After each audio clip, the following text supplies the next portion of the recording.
James West here, reporting from Houston, Texas for Climate Desk. Now, one of the biggest uncertainties in climate science right now is the role of clouds. What better way to work that part out than flying right through them? That's what NASA scientists aboard this aeroplane think. Welcome to NASA's biggest airborne laboratory. You're coming with us today on an 8-hour NASA flight mission. When you read these big IPCC climate assessments, what's the biggest uncertainty? There's two, right? The role of aerosols and clouds. Clouds is probably bigger than aerosols. That is a piece of a puzzle that right now we are missing. You can't get the models right if you don't understand the chemistry and the process. Now we're being told we've got to get on. The doors are about to shut, so let's go aboard.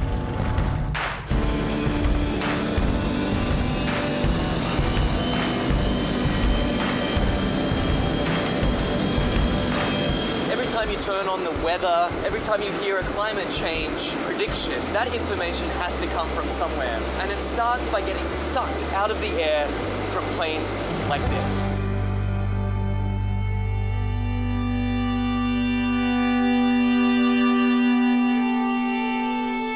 So this mission is to try to understand the emissions from the surface, so mostly biogenic emissions, so from trees and other plants.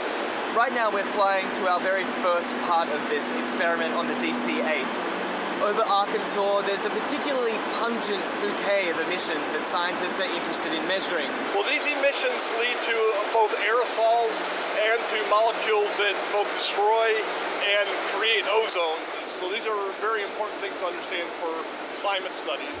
How it will manifest itself, it will be in more accurate and more reliable predictions. So what we're doing is taking a series of flyovers, each at a different level of the atmosphere, scooping up those emissions, testing them, and hopefully scientists are going to see exactly what's in this column of air all the way up. The data that we collect in one flight can keep busy 60 scientists and students for 3 years, 4 years. We're still studying data from data collected 20 years ago. In fact, this particular mission today is its most heavily equipped in its nearly 30 years of service.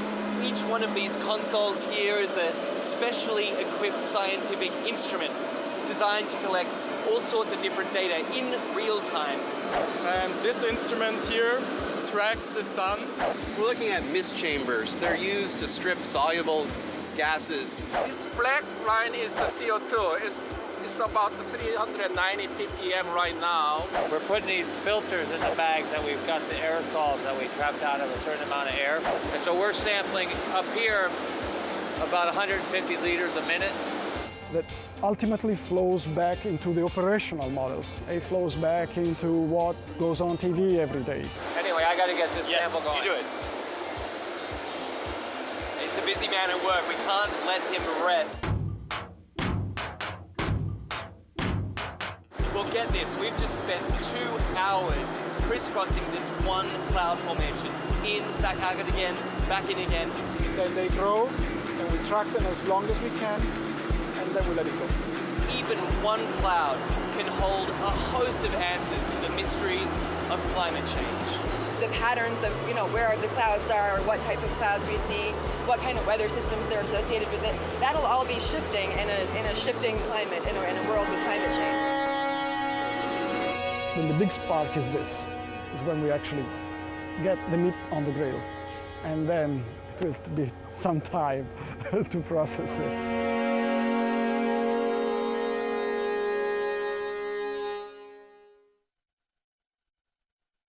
What the frack? What the frack? What the frack? What the frack? President Obama, are you fracking kidding me? Reopen the EPA studies. In Texas, Wyoming, and Pennsylvania. Fracking pollutes our oceans. Fracking poisons our water. Fracking makes climate change worse. Fracking relies on toxic chemicals that cause cancer. Ban fracking now. Ban fracking now. Go on. Ban it. Ban fracking now. Please. Broadcasting around the nation, on your radio, on your TV, and online. This is The Bill Press Show. Hey, friends and neighbors, what do you say? Good morning. Great to see you this morning. This is the Bill Press Show. We're coming to you live from our nation's capital, Washington, D.C., bringing you up to date on all the news of the day, whether it's happening here in our nation's capital, around the country, around the globe. Coming to you live on your local progressive talk radio station, on Free Speech TV, and worldwide on our video stream, TawkrTV. Events in the nation's capital. Hi, everybody. It's Bill Press. This year marks the 10th anniversary of doing the Bill Press Show every day, covering the news of the day with the nation's top newsmakers, either on the line or in our studio right here on Capitol Hill in Washington, D.C. Not only that, I go to the White House briefings every day to get answers to the top questions of the day. Bottom line, if it's happening in Washington, D.C., either at the White House or the Capitol, we are all over it. Every day, we welcome to our studio political leaders and reporters and labor leaders and newsmakers to help us understand the issues of the day. You know, we started out as a radio show only, but over the years, we have branched out to all forms of the new media. So today, we're not just a radio show. We are podcasting, streaming audio, streaming video, and we are simulcast live on Free Speech TV nationwide, reaching out to 40 million households on Free Speech TV, in addition to hundreds of thousands on local radio stations and online. AFGE is so proud to be associated with this show and looks forward to being working with Bill and this show for a long time. Bill Press is the right man at the right time with the right message. And thanks to the Bill Press Show, we get our message out to thousands and thousands of people every day. Thank you, Bill Press. The Teamsters are a proud partner with Bill Press on his show, telling the truth about what's going on with working families. Tune in. Yes, it's been a fun and exciting 10 years so far for the Bill Press Show. We're looking forward to many more with all of you, broadcasting live every morning from the nation's capital. On your radio, on TV, and online. This is the Bill Press Show.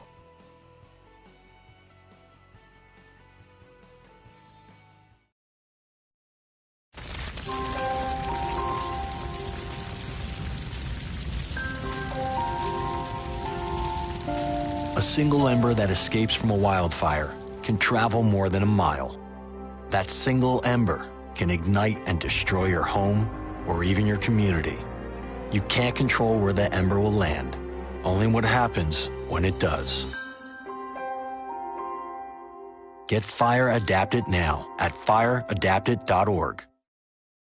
Columbine, Virginia Tech, Tucson, Aurora, Fort Hood, Oak Creek, Newtown. Newtown, Newtown. Newtown. How many more?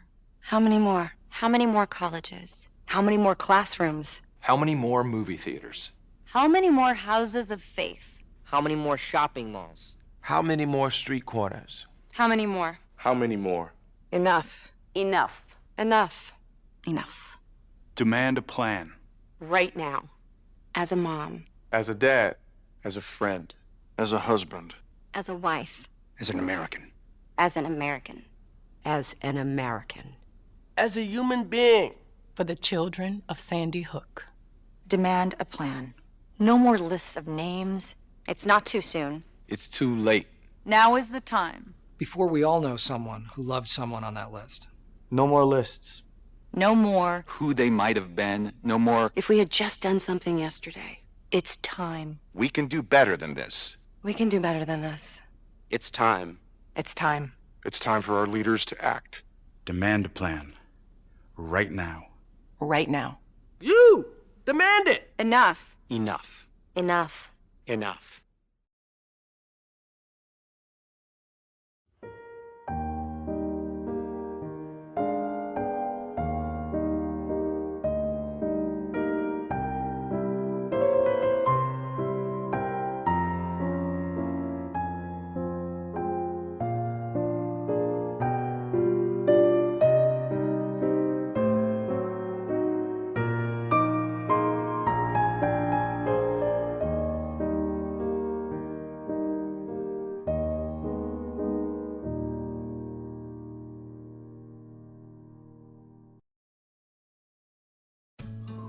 you wouldn't let money just blow out of your house.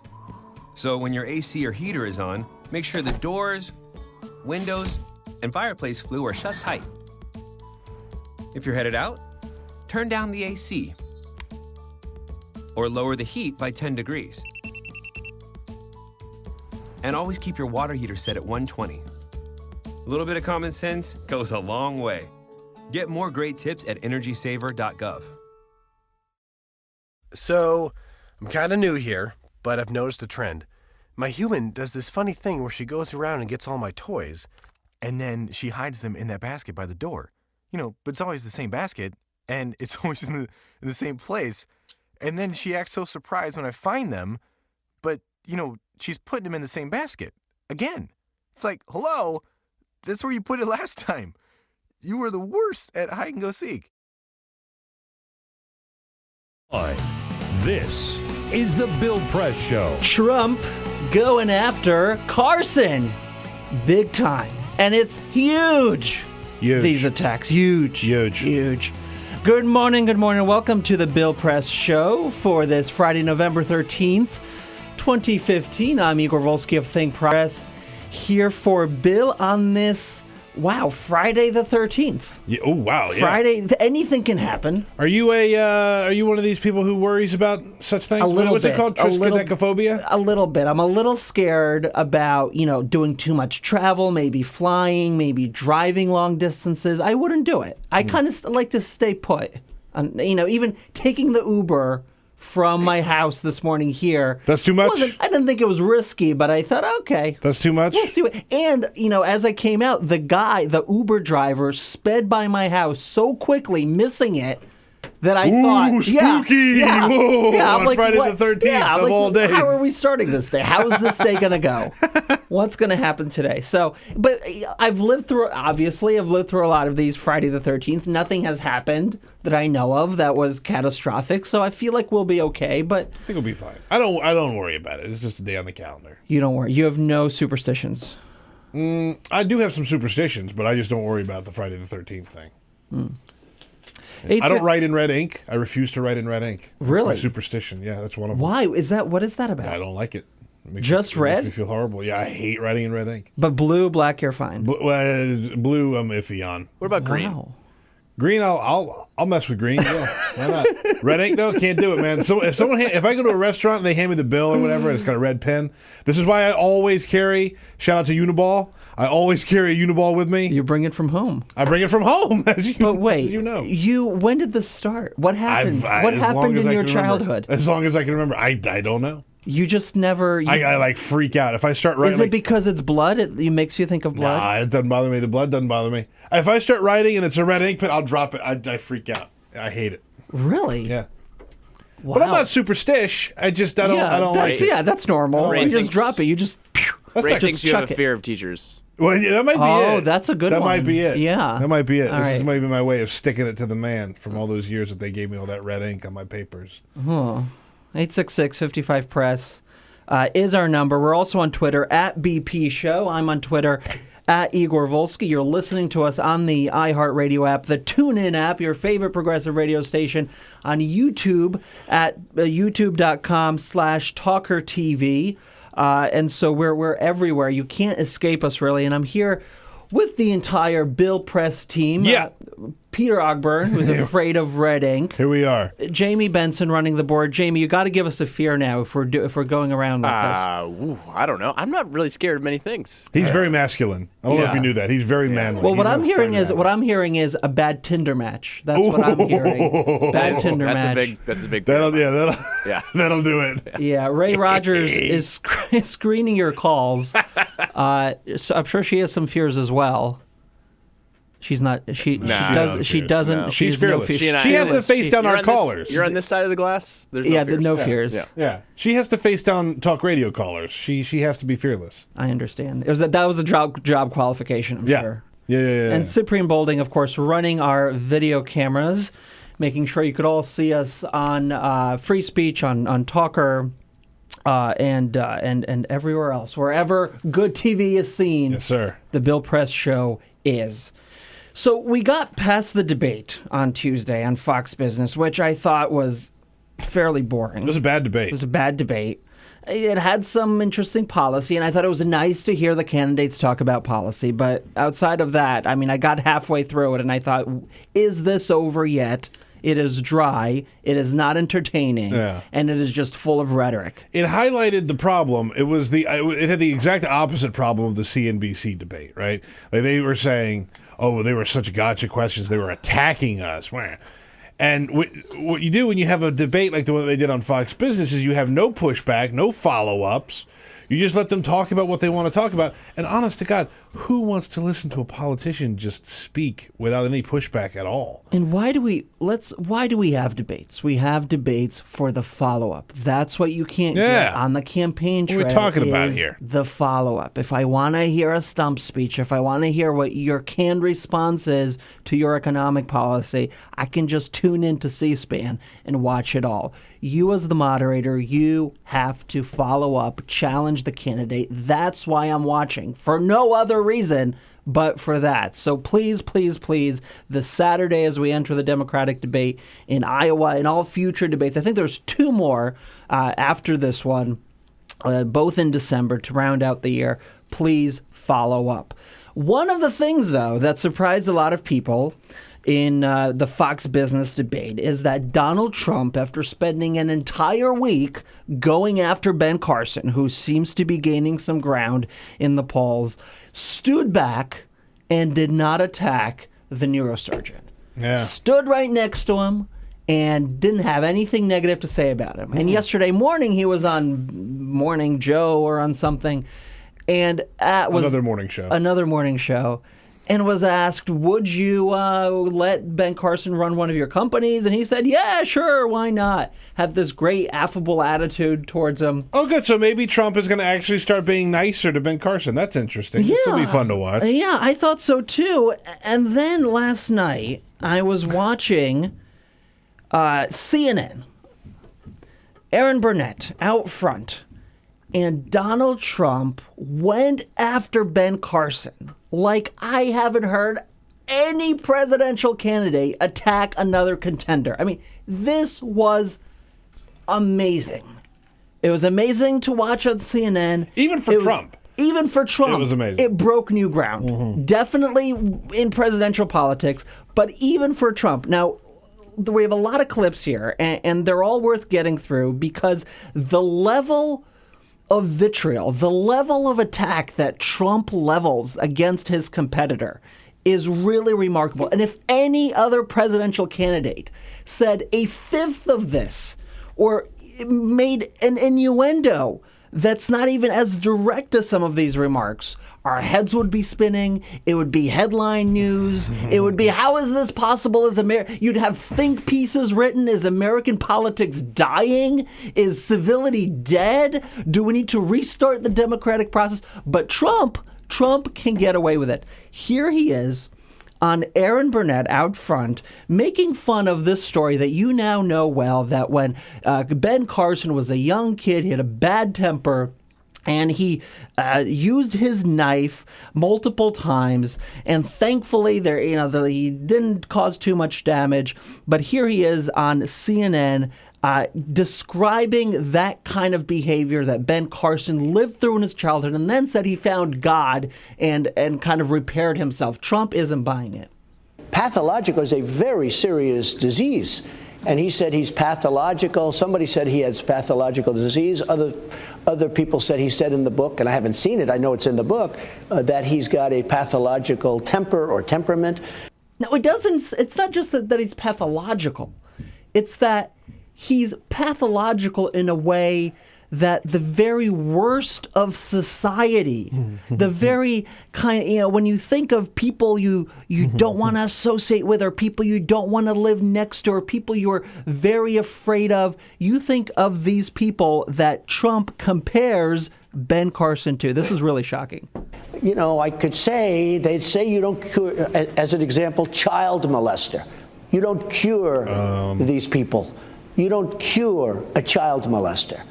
There's no cure for it. Pathological, there's no cure for that. So here we are in the 2016 presidential election. Yeah. Where the GOP frontrunner Donald Trump, who's been leading the polls for 100-plus days, compares his next rival to a pathological child molester, a monster. He is calling Ben Carson a monster who can't be stopped, who can't be cured. You have to hide your children, hide your loved ones. Ben Carson's coming. Get ready. Ben Carson's coming with his knife. Oh, man. To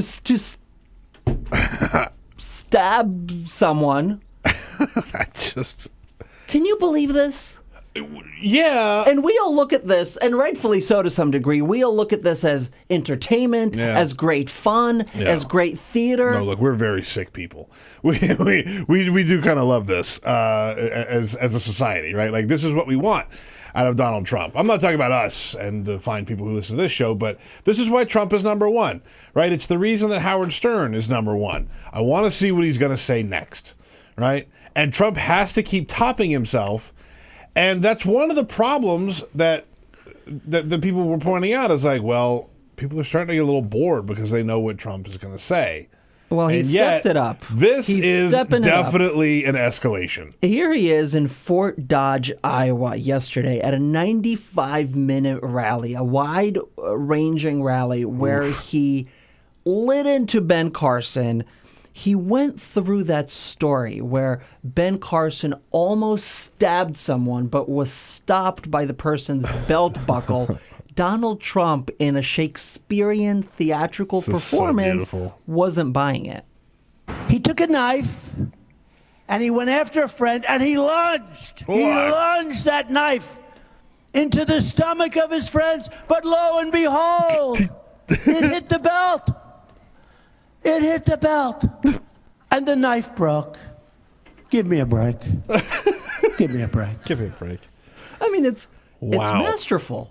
It's delivered. The delivery is brilliant. Yeah. Actors study for years to get a fifth of that kind of delivery. The knife broke. The knife broke. But he went further. He went further with this knife story. Somebody hits me where the belt's going in because the belt moves this way. It moves this way. It moves that way. Listen to him. He hit the belt buckle. Anybody have a knife? You want to try it on me? Believe me, it ain't gonna work. You're gonna be successful. Anybody have a knife? You want to try it on me? Your 2016 GOP presidential frontrunner. Ladies and gentlemen, President Trump's.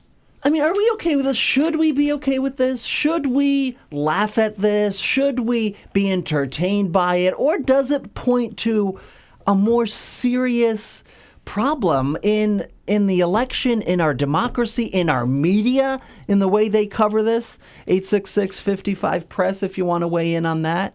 I mean, it's such great fun, and we couldn't resist playing these clips because it's theater. It's great entertainment. But on the other hand, I just feel I feel a little dirty. Yeah. I feel a little uneasy about it. You know what I think it is? Part of, and this is going to be a little controversial, I realize. So, but you know, we on this side of the aisle spend so much time looking at right-wingers and Republicans and thinking to ourselves, and I'm just speaking for me, not for you, Igor, being like, these guys are a bunch of clowns. They're the ideas, the policy, they just don't get it. They're out of touch. They're, frankly, some of them not very intelligent people. And this, I think, the reason that it's so much fun to talk about for people like us is it confirms some of the stereotypes that we have It absolutely does. Right-wingers, right? When you look at who is leading the polls, and who has been leading for quite some time, the polls for the conservatives, it's Donald Trump and Ben Carson, two utter, complete, total clowns. But, you know, at the end of the day, Peter, and here's where I think it's troubling, the way our government works, the way the districts are gerrymandered, we have to work with these people. Yeah. The people who support Trump elect other candidates who use rhetoric like Trump. And so when it comes to actually governing, we have to be able to find common ground. And I worry that if we demonize them time and time again, we won't come to the table, we won't compromise, and we'll be in a stalemate like we've been these last couple of years, right? I think that's a very fair point. But at the same time, I think when you want to compromise and work with people, you want to work with people who have a head full of ideas. What are you trying to say about the Donald? Look, if you're a person who is sitting there... Wait, hold up. You want an idea? Here's an idea. Okay, Here's how he deals with ISIS. Enlighten me. Here it is. ISIS is making a tremendous amount of money because they have certain oil caps, right? They have certain areas of oil that they took away. They have some in Syria, some in Iraq. I would bomb the out of them. There you go. That's the policy. That's not, the funny thing is that's not just Trump's policy. That's Lindsey Graham's policy. Yeah. That's probably the policy of every Republican contender. Yeah. And that's in some respects really Obama's policy. Yeah. We have 250 airstrikes over the last couple of weeks over northern Iraq, where you have the major offensive going on now. Yeah. So see, here's an idea. There's common ground. It's like you hear the crowd start to go nuts at that. Like, oh yeah, that's what we want. He nailed Someone it. to He nailed bomb it. the S out of them. Or like earlier, before he was running for president, he talked about how he was going to deal with China. And he said, I'm going to go there and I'm going to say to them, look, you mother effers. And, this is his diplomacy, right? This is what he's going to do. And so when I say that, it's fun to ridicule them for supporting a guy like this, you're right. Compromise is great. But can you even begin to compromise with that? Can you even begin to rationalize and thoughtfully deal with a situation with someone who thinks that rounding up every undocumented worker and sending them back to Mexico is a viable option, who thinks that you should just say, we're going to bomb the S out of ISIS, problem solved, who says you're going to go to the Chinese and call them a bunch of mother effers, and that's how you're going to get deals done, right? That's their compromise. Listen, it's silly. That's a good question. Even if Trump, of course it is. I asked it. Even if Trump doesn't win the nomination, though, these are the people in the Republican Party who are most energized, who are most excited, who are going to pick the next nominee, and who are going to hold that nominee accountable. And the nominee, ultimately, because of the way Trump has moved the debate, are going to share some of his ideas, some of his rhetoric. So can we work with these people? Can we govern with people like Trump? 866-55-PRESS is our number. Give us a call on this Friday, November 13th, here on The Bill Press Show. Connect with The Bill Press Show on Twitter. Follow us at BP Show and tweet using the hashtag WatchingBP. This is The Bill Press Show. This is my computer. This is your computer. Let's go on the internet. Let's go. Click it. Yes. Okay. I cursor in between the R and the E. Pressing down, I want you to just push the period. She's gonna love me all over again. That's it. Jamaica, here you come. Here we go. Good job. Thank you. Thank you. And I did it by myself. Feel smarter. So, I'm kind of new here, but I've noticed a trend. My human does this funny thing where she goes around and gets all my toys, and then she hides them in that basket by the door. But it's always the same basket, and it's always in the same place. And then she acts so surprised when I find them, but, she's putting them in the same basket. Again. It's like, hello, that's where you put it last time. You were the worst at hide and go seek.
So, same time next week? Well, of course. Put away a few bucks, feel like $1 million. For free tips to help you save, go to Feed the Pig.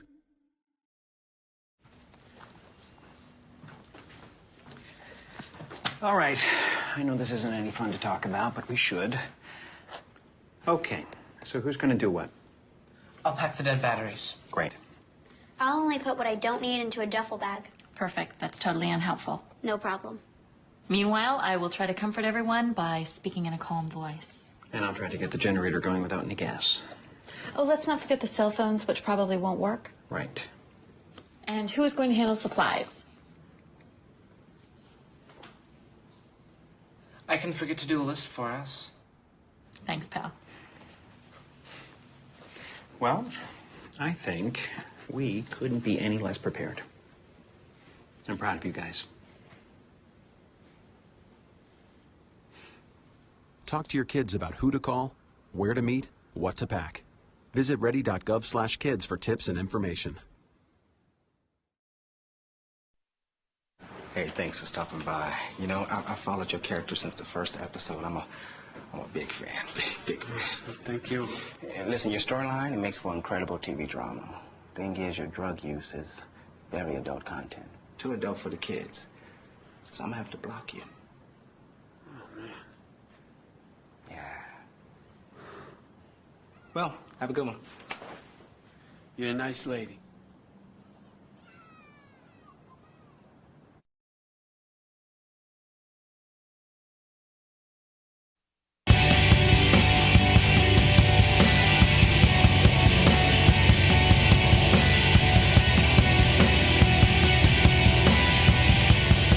This is the Bill Press Show. 7 minutes after the hour, the Bill Press Show continues. I'm Igor Volsky of ThinkProgress. Hi, Igor. Here for Bill Press. Good morning, Peter. By the way, I'm also in the TawkrTV chat room. So if you go to youtube.com/TawkrTV, there I am. I'll chat with you. Let me know what you're thinking about Trump, about anything else we talk about. I want to just round out this Trump audio, because not only does he not understand how Carson could stab someone, but he also doesn't understand, and this is, I think, with great desperation, about why voters are flocking to the Donald. Here he is again at Fort Dodge, Iowa, asking voters, what's wrong with you? And the knife broke. How stupid are the people of Iowa? How stupid? How stupid are the people of the country to believe this crap? He doesn't get it. He doesn't understand why people don't just love the Trump. 866-55-PRESS. 866. I would love it when you call him stupid. 557-7377. We'll be back right after this. This is the Bill Press Show. Officer, were you the one who arrested me? Gonna shake my hand?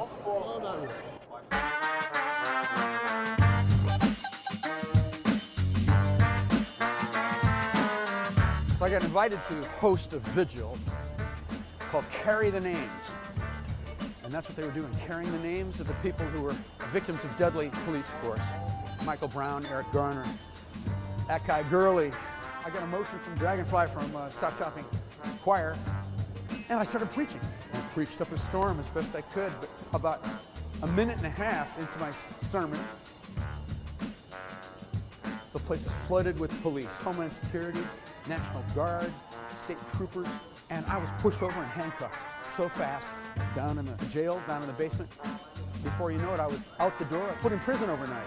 The next morning, I'm in court. The same thing happens. I'm just rushed out of there. Then our lawyer, Wiley Steckler, gives me this iPhone. And there, in black and white, in the Gothamist, a popular paper, is this charge by Adam Lisberg, the MTA law enforcement spokesperson for this grand place. His quote is that I, Reverend Billy, physically attacked a police officer. Unbelievable. The feeling of being robbed of my work and life and identity, just the fiction. I did not touch anybody. I did not look. I know how to do this. I'm trained in nonviolence. I did not do anything. It was right here. It was right here. It happened right here. I was simply arrested while I was speaking and taken away, and that's it. The cold feeling in my city, the city that I love, that city spokespersons whose salary I pay for with my taxes, that they would say this. I could just feel the rending apart of the community, that we are not that close. We're not. They are willing to say this, and they think that they can just say anything about anybody and get away with it.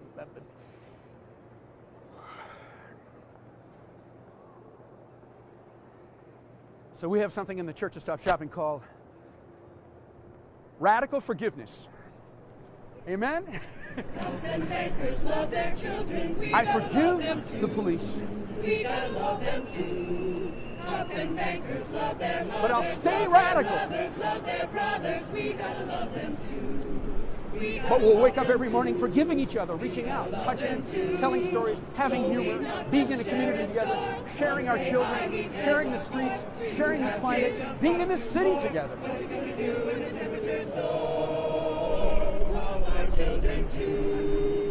forgiving each other, being grateful to each other, helping each other out, living together, living together. I got a daughter just turned 4. What do we do in the superstore? What do we do with the blood and the gore? The water's rising through our door. Love our children too. Love our children too. Amen. Earth-alleluia.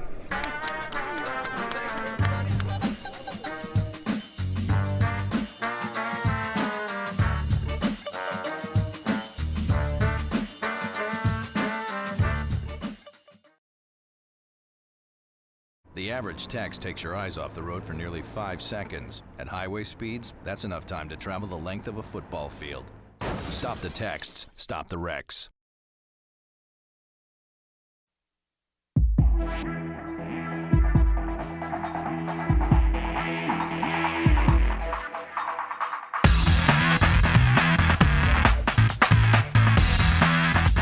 Help keep all the presidential candidates straight with your progressive headquarters for the 2016 election. This is The Bill Press Show. 33 minutes after the hour, Igor Volsky here for Bill Press, where Scott Deem in the TawkrTV, youtube.com. Shout out to TawkrTV chat room. Yeah. Says he lives in Iowa, and hey, you know what, Mr. Trump? He's not stupid. So there you go. All right. Iowans unite.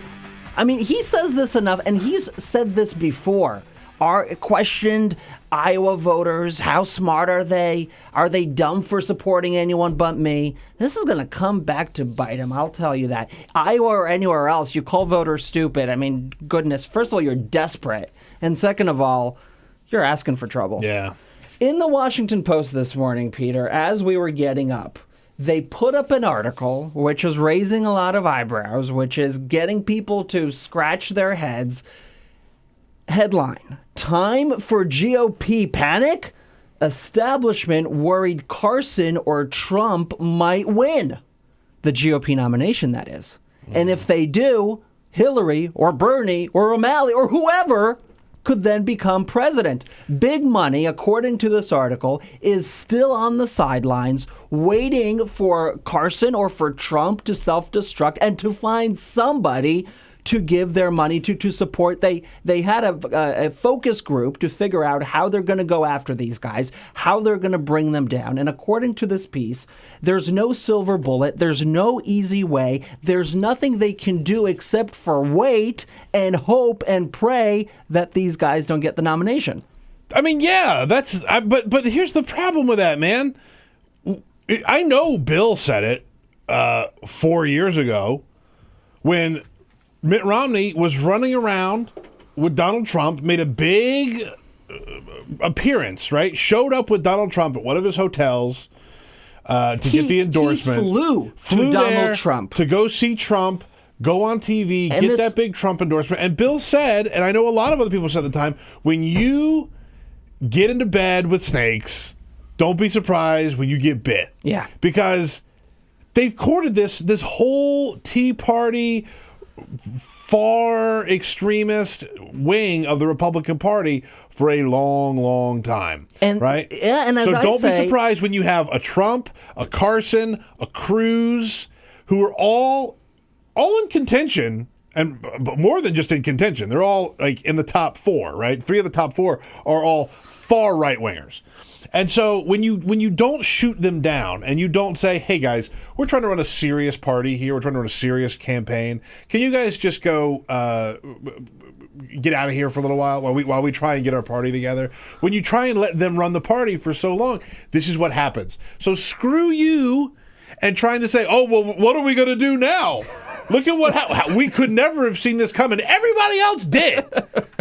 It's insane. 866-55-PRESS, 866-557-7377. Republicans are obviously looking for a savior who can get them out of this rut. And according to the Washington Post, some in the party establishment are so desperate to change the dynamic that they are talking anew about drafting Mitt Romney. Despite the former governor's insistence that he will not run again, friends have mapped out a strategy for a late entry to pick up delegates and vie for the nomination in a convention fight. This is according to Republicans who were briefed on the talks, though Romney himself has shown no indication of reviving his interest. Mitt Romney. CNN Chiron, Washington Post, draft Romney movement regains steam. Isn't that crazy? Mitt Romney, ladies and gentlemen, probably the worst presidential candidate we've had in quite some time in this country, who couldn't come across as authentic, as real, who couldn't really connect with voters, who people thought was stiff and unapproachable and cold and not good on the campaign trail. Mitt Romney. Oh my God. That's hilarious. Savior. That's the state of the party. Look at the news cycle for the Republicans, right? 24 hours we've had. Okay? We've got Donald Trump comparing Ben Carson to a child molester. like literally, by the way. I'm not making that up, if you haven't heard the clips. You got Donald Trump, again, sort of going on the offensive with Ben Carson, calling him a liar, calling him pathological. You've got, let's see, what else? You've got this Mitt Romney story, right? This is the type of news cycle that they're having. You had that horrible debate the other day. 866-55-PRESS, 866-557-7377. Helen from Ithaca, New York. Good morning, Helen. Hi. Well, I live here, but I'm from Chicago. But anyhow. I know. I'm like tearing my hair out trying to defend our democracy, our country. I'm living in a college town with European professors and grad students, and they think that this election is like a 3-ring circus. They just are making fun of it constantly. Yeah. And I've run out of excuses to try to defend it. And, yeah, I mean, what do you say? What is your go-to for, hey, we're going to be fine? What do you say to people? Well, they sort of think Bernie Sanders is okay, and maybe some also Hillary Clinton. But they're just making fun of things constantly. And I lived in France for a little while. I'm not a wealthy person. I was a poor student, and I worked there, and I was a student at University of Paris. But I'm their idea of a compliment is saying, Helen isn't like most Americans. And I'm like, that makes me want to cry. I'm like, no, we don't want to see democracy going down the drain. Oh, Helen, there's hope for you yet. You look at those polls, it's only Trump's at 23%. Yeah. 23%, not all of Americans. So, what you hear dominating the conversation, I think, isn't what a lot of people are talking about. But in some respect, though, I do feel, look, Donald Trump put on, as we played this morning, a stellar performance last night in Fort Dodge, Iowa. A beautiful theatrical masterpiece. And here he is being eclipsed by Mitt Romney. Possibly maybe considering another presidential bid. You're right. That's how broken the party is. And of course, the irony is that, as you point out, Peter, it was Mitt Romney who empowered Donald Trump in the midst of his birther craze and flew to his hotel and stood by his side in person and accepted that endorsement. And I don't remember. Now, I'll look it up during the break, or maybe somebody here at the TawkrTV chat room, youtube.com/TawkrTV can remind me. But if I remember correctly, Mitt canceled something to be at that hotel. He missed something big. And it was a story back then that how crazy that he was flying out to New York to accept this endorsement when he could have been doing whatever it was for his campaign. And we all raised some eyebrows and said, what is he doing? I remember that. And that, and the natural outcome is you empower this guy because for the last 8 years, you've been speaking to the kind of constituency that would support him. Right. Like if Mitt Romney at the time had been like, you know what? No, you're an idiot. I got other things to do. I got to run a real campaign here. I'm not going to cancel everything and come and see you just to kiss the ring on national TV. If someone had said that to Donald Trump, maybe he wouldn't have been so emboldened and empowered to run for president this time around. Maybe. Just maybe. So when you if someone had said to him back then, look, thanks, but no thanks. Right? Like, we're looking to do something a little more serious here. Maybe, just maybe they wouldn't be in this bind. So they made this bed, now they got to lie in it. And of course, the irony... Mitt Romney's going to be the savior. Yeah. Yeah, good luck with that. The irony is that this comes after Republicans, in the wake of 2012, released an autopsy report, as we all remember, saying, look, to win a general election, to bring together a new coalition of voters who are voting in far greater numbers today than they were 10 or 15 years ago, we need to focus on immigration. We need to bring in African Americans. We need to bring in the LGBT community, young people. And who do they nominate? Or who is leading the polls? Donald Trump, Ben Carson. People who don't have serious ideas, or at least don't have ideas that would appeal to that constituency that you need in a general election. Look, Ted Cruz, Donald Trump, Ben Carson can win the primary. Sure, great. But it's all for naught if they lose the general, which it's hard to imagine. I mean, unless something happens to Hillary or to Bernie, it's hard to imagine how any of these guys can beat the Democrats. And that's precisely why you have Republicans like hell, in some ways like Helen, ripping their hair out and saying, what do we do? How do we win back power with the field that we have? Look, you put Martin O'Malley on the Democratic ticket. God forbid something happened to Hillary Clinton or Bernie Sanders or both, and we're left with Martin O'Malley. Martin O'Malley beats Donald Trump. Oh, anyone beats... Look, and here, let me say this. If Romney or whoever else steps up and enters this race, here's what they need to do. Here's the prescription. And this is why none of the guys, and Carly Fiorina, who are running for president, can do this. You have to denounce Trump. Yep. You have to denounce his rhetoric. You have to denounce his racism. You have to denounce these rants he goes on. You have to denounce the way he demonizes people. You have to speak out against the element of the party that he's energizing. That's how you win the general election. And if Mitt Romney does that, or some other Republican comes out of retirement to do that, then maybe, just maybe, you have a more competitive general election. But if they don't, they're done. Because you know what? America isn't going to elect a Trump and a guy who talks to people like Trump does. It's not going to happen. 44 minutes after the hour. I'm Igor Volsky sitting in for Bill Press. We'll be back.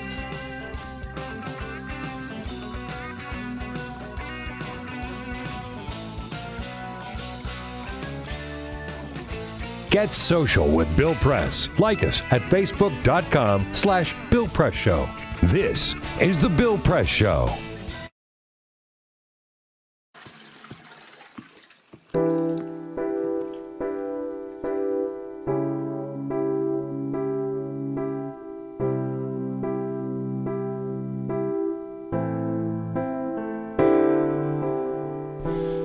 am your toilet. So how do you do? I take away your we and the odd number 2. For a quiet moment, I'll always be there, bringing you troubles. You don't even have to care. Oh, think about the things you put me through. Things you put me through that I've been through you. Stuff from your body I'll happily take. Liquid or solid, whatever you make. When you think of all the things that I do, it's time to say thanks to your Lou. If I wasn't there anymore, you can only imagine disaster. I am a lifesaver, and that is not a lie. Where I don't exist, thousands die. So next time you have to do a poo or a wee, thank the sanitary saints that you have me. When you think of all the things that I do, it's time to say thanks to your Lou. La la la la la la la la la la la la la la la. It's time to say thank you to your Lou.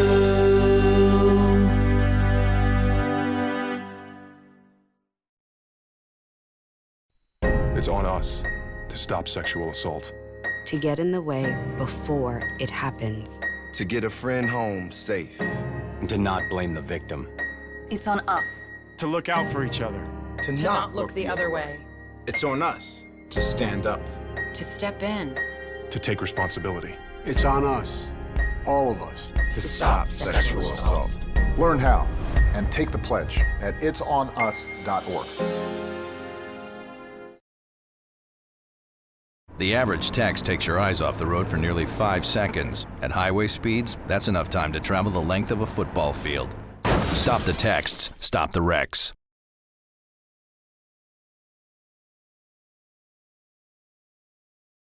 Brought to you by FEMA and the Ad Council.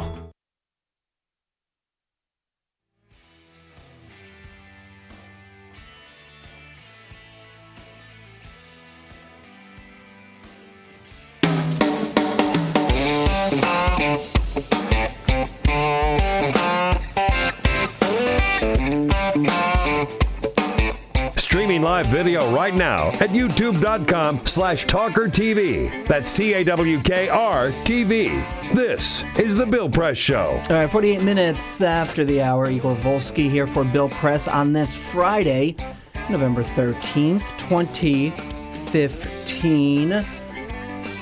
Last segment, we were wondering what happened when Romney flew down, as you remember, to New York to get that endorsement from Donald Trump in February of 2012. Well, it's hard to believe, but the endorsement came just days after Mitt Romney was facing down controversy for telling CNN's Soledad O'Brien that he didn't care about the very poor.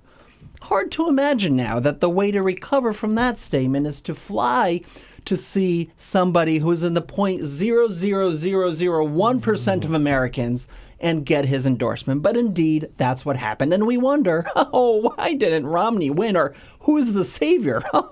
Mitt Romney, with campaign tactics like that. And the Republican, whoever saves the GOP from Trump or Carson, if it's somebody in this field, if it's somebody anew, like Romney, or I don't know who else they got. I mean, Mitch Daniels, I don't know, someone. It's not hard to take on Trump. You don't have to yell. You don't have to scream. President Obama, speaking yesterday to ABC's George Stephanopoulos, laid it out pretty clearly. And if I was a Republican thinking of taking my party back, here's how I would take down Trump. Because all you need is a thin needle to prick that balloon that is the rhetoric of Trump. Here's Obama just very calmly explaining why Trump's idea for deporting 11 million undocumented immigrants is crazy. Imagine the images on the screen flashed around the world as we were dragging parents away from their children and putting them in, detention centers, and then systematically sending them out. And then there's, of course, the logical question of, how would you even pay for deporting 11 million immigrants? The notion that we're going to deport 11, 12 million people from this country, first of all, I have no idea where Mr. Trump thinks the money's going to come from. It would cost us hundreds of billions of dollars to execute that. Some $650 billion, according to some estimates. It's a lot of money. And I think Bill, yesterday or the day before, was talking about how many buses is it going to take, right? 200,000 buses or something? It would take 200,000 buses to get every undocumented worker out of the country. And the Greyhound bus fleet right now has 1,200 something, 2,000, something like that. In other words, nowhere near enough to make this a reality. So that's what we all need to do. And not just the Republican who takes on Trump or whatever, but the media. Just very calm questions about how are you going to transport these people? How are you going to pay for it?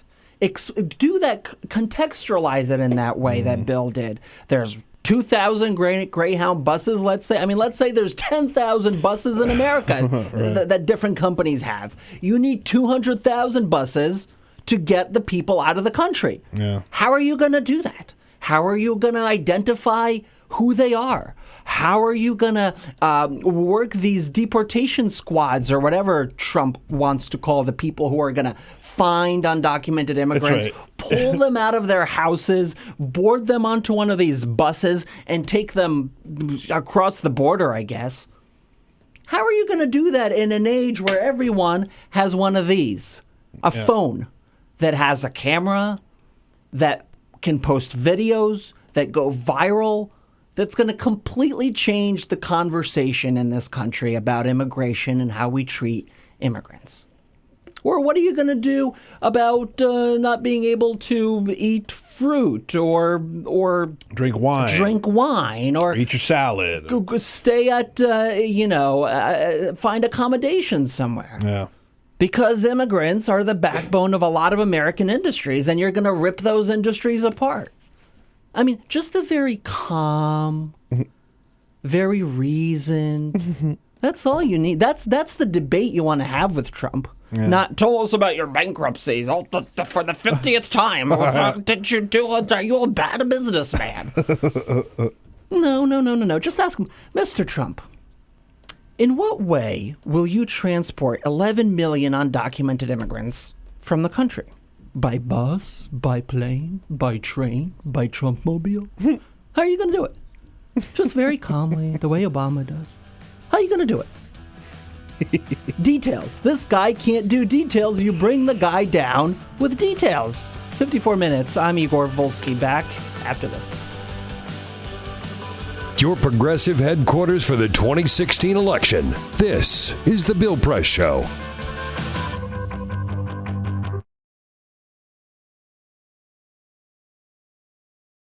We came here to Foster City, where we're going to watch UC Berkeley, a University of California SWAT team, do a hostage rescue scenario.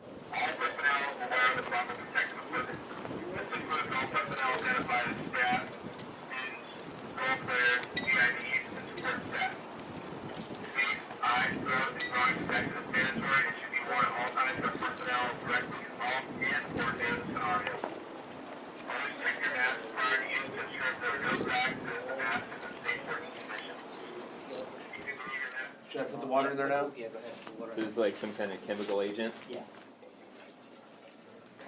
Copy, we're ready. I'm gonna get shot. I already know it, dude.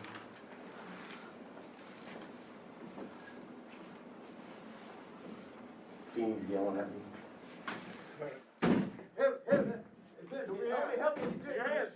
Help me. Show your hands. Back away. Gentlemen, we have a chemical. We need to pull our person out. Get these guys out of here. Pull them out. Put your hands on your face. Put your hands on your face. Keep him covered.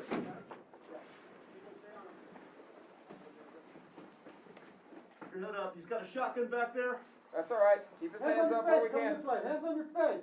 Hands on your face. On your face. On your face. Someone cover me. I got a holster up, bro. Okay, pull him around the corner. Pick him up. Get him out of the building. Quickly. We've got this. Let's get that guy out of there. You, come towards us. Keep your hands on your face. Turn around. Face away from us. Back towards us. Quickly. Back up towards me. Quickly, quickly, quickly. Pull him out of the room. We're exfilling, Billy. Yes, we are exfilling.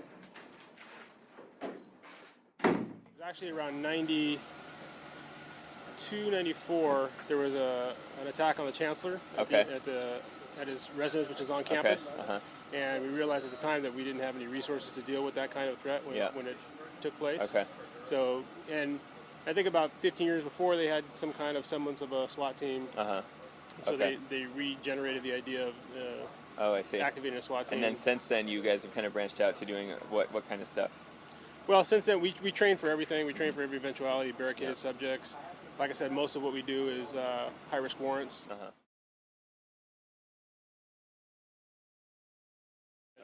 And it's something like it could be like a mugging kind of thing, just like on the street. Depends. I mean, like a mugging, but if it's armed, particularly. Right, an armed mugging. Yeah. Right. Exactly. Okay. And then obviously we're looking for training for anything else. That we might be faced with, and that's what's great about Urban Shield is we couldn't duplicate this on our own.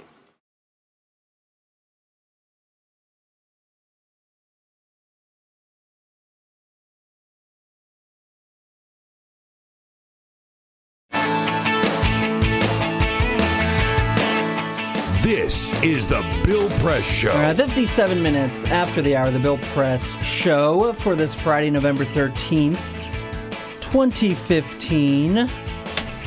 I don't know, Peter. I'm trumped out. How about you? We're trumped out. We've covered it. You know it. Don't be surprised if Mitt Romney or someone tries to save this thing. But we're going to switch gears. We're going to talk to Aviva Shen, senior editor at a little website called ThinkProgress.org, which should be your homepage, really. So you open that computer, just let it load itself, click on all the stories, read them, because there's a good one up there called Good Thing We're Not Like Mizzou or Yale, says president of university plagued by racism. Aviva Shen, senior editor at Think Progress, to discuss the activism that's sweeping America's universities. Back right after this.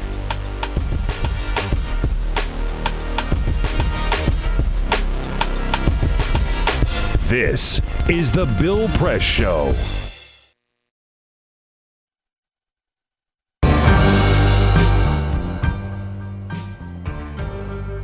I'm a Piston fan.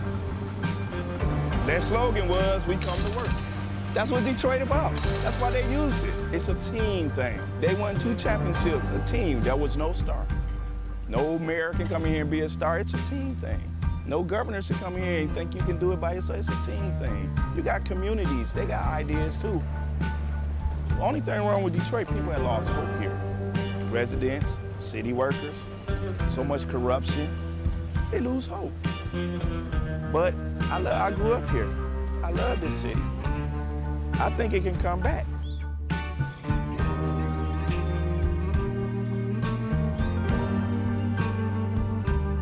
I've been working for the city 24 and a half years. Within the last 10 years, we took 4 pay cuts, and then an additional 10% wage cut. I've lost a home. When you take all of the decisions out of the city of Detroit, all of us, then what do you have? Exactly what we got, a lot of problems. Every time the city seems to fall into a problem, it's always on the backs of us workers. You wake up out of a dead sleep and you jump behind the wheel and take off driving and try to get everybody there safe, not knowing really what you're pulling up to. I'm not eligible for Social Security, so the pension is my sole salary at this point. We've been in business here 39 years. We've seen a lot of changes in Detroit. The area was a lot of industry, a lot of city workers. It's getting very tough for the city workers. It's getting tough for us as a business people. Response times are increasing, because of the closing of companies, which takes your insurance right through the roof. So all the things that affect us affect the citizens. I worked for the city in different capacities for 29 years. I feel like an old jacket. They use me up and they throw me away. In my condition, nobody's gonna hire me. I'm 68 years old. Half the times, I can't get my blood pressure medicine. It's either feeding myself, blood pressure, or paying bills. $754. By the time they take all the deductions for I have my car insurance, my house insurance, and my health insurance taken out. So the time they take all that, I'll get about $300 after they take all that out. I don't understand it. I can't see how the governor is allowing this to happen and what they're doing and they want to blame it all on the seniors. Not only the seniors, but the city workers. And we worked hard. I know I worked hard.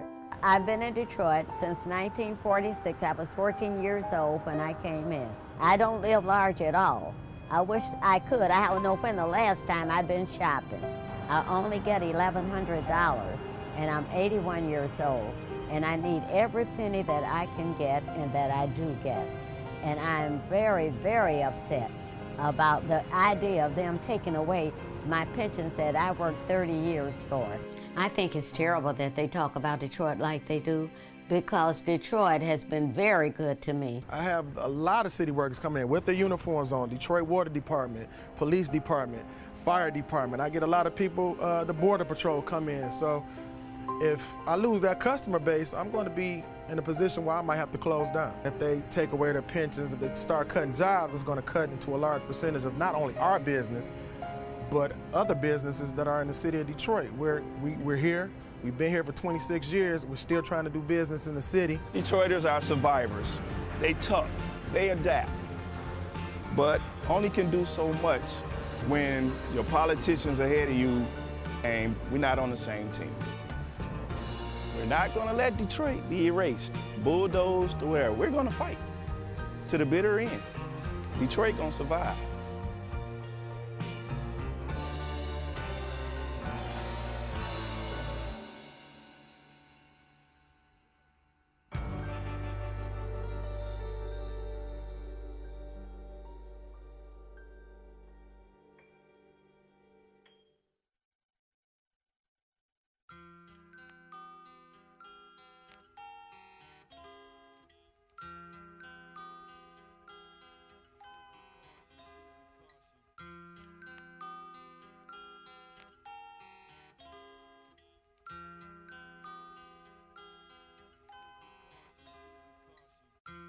Just this month, my bill was like $138. Even at one phone call a week cost me $40 to $50 every month. I am living on a fixed income of SSI, so this is really a great hardship. Families are being punished. When they incarcerate their children, they incarcerate the whole family.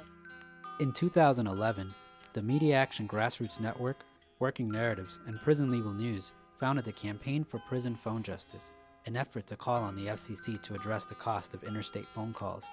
The campaign mobilized prisoners to send hundreds of letters. Advocates and families filled out postcards, met with elected officials, and signed petitions. Partnerships were formed across the political spectrum and with groups in the criminal justice, civil rights, and public interest community. The film distribution company Participant Media and director Ava DuVernay joined the fight through a social action campaign tied to the release of the feature film Middle of Nowhere.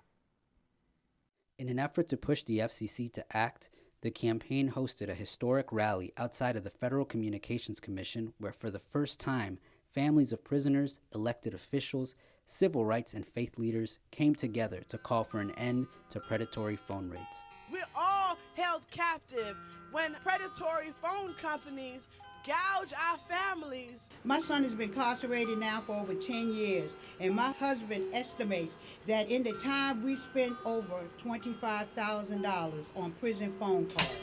My hero's not yours, you probably arrested them. Your schools probably neglected them. They spawn thoughts, you probably infected them. Feed us what you feed us, you can lay us next to them. FBI call it major crimes. Babies making babies cry.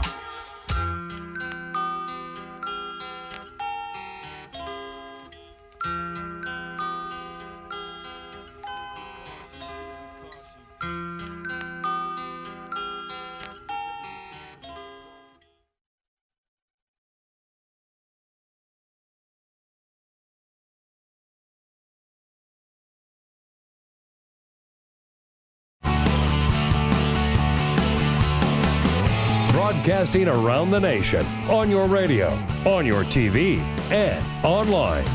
This is the Bill Press Show. College protests sweeping the nation as students in some of America's most elite universities are speaking out against racism, against tokenism, and saying, you know what, these issues have been fostering for a very long time. No one's doing anything about it.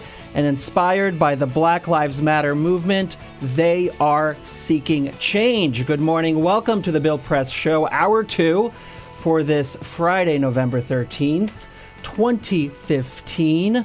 I'm Igor Volsky from ThinkProgress, here joined by the wonderful and always beautiful Bill Press Show team. Wow, what a compliment. Yeah. Thank you, Igor. Yeah, well, you know, I know, Peter, you like the shirt you're wearing, so I thought I'd just draw attention. I'm having many freak out about my shirt because this button feels too low and then this button feels too high. He's been on this whole morning. This is the whole thing. Like I feel like Poindexter, all buttoned up like this. It looks good. Just hold it there. That's a good look. Just hold it right there. But like I need a button here between the buttons, then I'd feel okay, right? That's a Velcro strip. Could I do that? A little tape, maybe. I don't like. Produce it. Make it happen. What are you saying, Jamie? I don't like that both of you guys dressed up on a Friday. Dressed up? Like come on. This is dressed up. This is dressed up. I got a wrinkled shirt. I'm wearing a shirt made of jeans. Yeah. And this is dressed up. I'm just thinking of like Clinton Yates's Yo MTV Raps hat, stuff like that. Like, that's what I see Fridays as. Clinton can pull it off. I can't. Yeah, I mean, on Tuesday, Jamie, I wore like a suit jacket. So this is dressed down. That's true. By the way, can we point out that you're wearing like a suit coat with a hoodie? This is my famous. Yeah, this is my famous jacket with a hoodie. Yeah, you've never seen. This is my go-to. You're right. I have seen. Yeah, this is my nice little fall. It's very warm. This is my go-to. It's very I wear it all the time. It's your Mark Zuckerberg. I just threw it at me. You know, I don't have time to nicely place it on the chair. We're doing a show here, Peter. Jamie Benson. Running our board, Ray Rogers, taking your calls at 866-55-PRESS, 866-557-7377. Cyprian Bolding running our video cameras so you can see us on Free Speech TV, on DirecTV, and of course on YouTube.com/TawkrTV, where I'm in the TawkrTV chat room. So if you want to talk to me about anything you hear on the show or whatever, you can do that there. Joining us in the studio, I'm very excited to welcome for the very first time, and Peter, I do not know why she hasn't been here before. I'm embarrassed now. Now you've embarrassed me. I'm sorry. You'll Senior be back. Editor at ThinkProgress.org, Aviva Shen. Follow her on Twitter at Aviva SH, or as I say, Aviva Shh. Thank you for having me, Igor. She's a great follower. She's going to clue us in on what's going on at Yale, at Mizzou, and at colleges all over the country. But first, this is the Full Court Press. Just a couple of other stories making news. Last night, the Republican Party of Florida had what they call their Statesman Dinner. It's sort of where they have all the big politicians and Republican politicians. Fundraise. And their big star of the show last night was? Iron Pants. Iron Butt. Oh, Iron Ass? Iron Ass. Yeah, old Iron Ass. That's what it is. Old Iron Ass, yeah. Dick Cheney himself was the big speaker. Now, the interesting thing here is he came out to address the crowd. He came out? No, he didn't come out. The crowd. But he came out onto the stage to address the crowd with the Darth Vader Imperial March song playing in the background. You know, we call him Darth Cheney often. So at least he has a sense of humor about the whole thing. But good for him. I guess for bringing up jokes that are, 15 years old. He identifies with Darth Vader. I think he does. Yeah, I think he does. Sympathetic character. Yeah. So we go to Scotland, right, where Councillor Jackie Burns pushed forward this initiative earlier this year. He wanted to get rid of all public restrooms. I'm not making this up. Seriously? Get rid of all public restrooms. You want to say, if you wanted to have a restroom, because they had, buildings where they had restrooms you could use, right, if you're just out and about. He says that costs $33 million a year to maintain, which seems like a lot. But he said we need to save that money, so he closed all of them. That's not the end of the story. The story is he jumped out of line while waiting to use a portable potty outside of a restaurant to use the bathroom in the middle of the street, and he was approached by police and given a 40-pound fine because he got rid of the public restrooms, right? I can't figure out if this man. is ironic or poetic, but Jackie Burns is going to have to pay that because he got rid of all the public restrooms in Scotland. Pretty great, right? Love it. That's crazy. Yeah, pretty nuts. And a new study by the Happiness Research Institute in Copenhagen, which is a real place, by the way, my sources tell me. They took a look at what happens when people quit using Facebook. Oh, no. What do you think happens? They get happier. They get happier. Really? They Just a get wild happier guess. and less stressed. They say that people feel the need not only to continually check in on Facebook and keep people up to date on Facebook, but to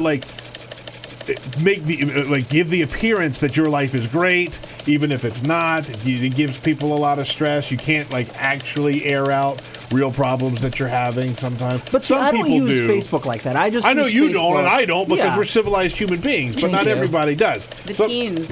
Yeah, teens it's the are just teens. looking at what each other are doing. And the millennials, Jamie, and other people that use Hey, Facebook. for the record, Ray just deleted her Facebook. Just now? And I still have Facebook, but I don't have it on my phone, which I think is where I would use it the most. So I don't use it very often. I rarely use. I basically just use it to if I put something on the Instagram, I link it up to Facebook so my mom can see it. I've been wondering for a long time why Ray and I weren't Facebook friends, and now I know. Yeah. No, Now she's I been know. avoiding you. Oh, well, okay. Yeah. That's fine. She was like, "Oh, Igor might find me on Facebook. I should just delete the whole thing rather than deal with that." Yeah, which is fair. She was telling me on Tuesday that she used to go through friend purges where she would judge people and say, "You're not a friend anymore. I'm going to delete you." You don't do that? That's fair. No, I think that's smart. You do that too? There are people I haven't talked to in 10 years. People I Oh. met one time. So that's why your I just unfollowed profile them. was blocked. I see. No, you know what? No, I deleted my profile. I go through the actual act of unfriending someone, not just unfollowing, because unfollowing is a coward's way out. That's what. No. Yes, it is. No, you got to make a statement. You got to make a statement and unfriend somebody. Be Just using the word purge. It's just, ugh. No, I love it. I love it. I love it. Treat it like a business. Cleanse. Wow. Yeah, cleanse them. Get them out. Get that poison out of your system. I don't care. I mean, whatever I put on Facebook, it's fine. People can see These it. people though I that I met once in my life, and then all of a sudden they'll friend me, right?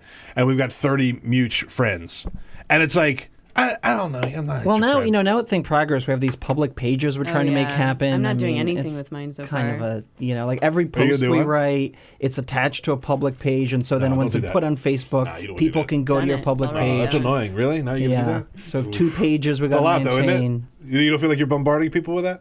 I'm depressed. Could be a lot happier. See? Could be a lot You should happier. just get rid of the whole thing.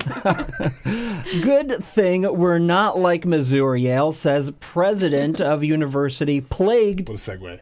by racism. Good segue. That was good. Yeah. That's the latest piece by our guest, Aviva Shen. She's the senior editor at ThinkProgress. And Aviva and our team over at TP have been covering what I guess started as a protest in Mizzou, I suppose, and I'm not sure exactly where things originated, and then spread to Yale and Ithaca and other places, and Smith, that even had a kind of a sympathy march.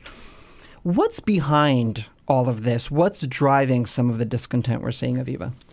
Well, I don't think it necessarily. I think Mizzou sort of got things rolling this time, but I think that the reason all these colleges are jumping on, and every couple minutes I'll check and there's another school staging some kind of walkout or a solidarity protest or whatever, and I think it's just that all of these schools have issues. I mean, part of it is just racism is everywhere, but I think now college kids are feeling more empowered to talk about lack of diverse faculty or the fact that in some of these schools like Mizzou and Purdue, despite what they say, are they have active white supremacy on campus, and I think that that's sort of why people are reacting so strongly now and so quickly.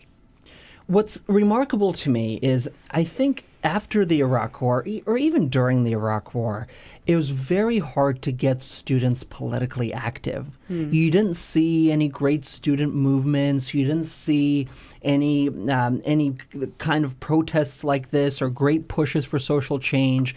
And I guess this is another result of Black Lives Matter, which I think may have in some way sparked or contributed to and empowered, as you say, students to say the racial slurs we hear on campus, when we go to parties and they say it's white girls only, some of the racial graffiti you see that has been going on, I think, at schools for years. Oh yeah, and probably since they started letting people yeah. who weren't white in, probably. Yeah, and people certainly have said things, but you haven't seen the kind of movement to change it.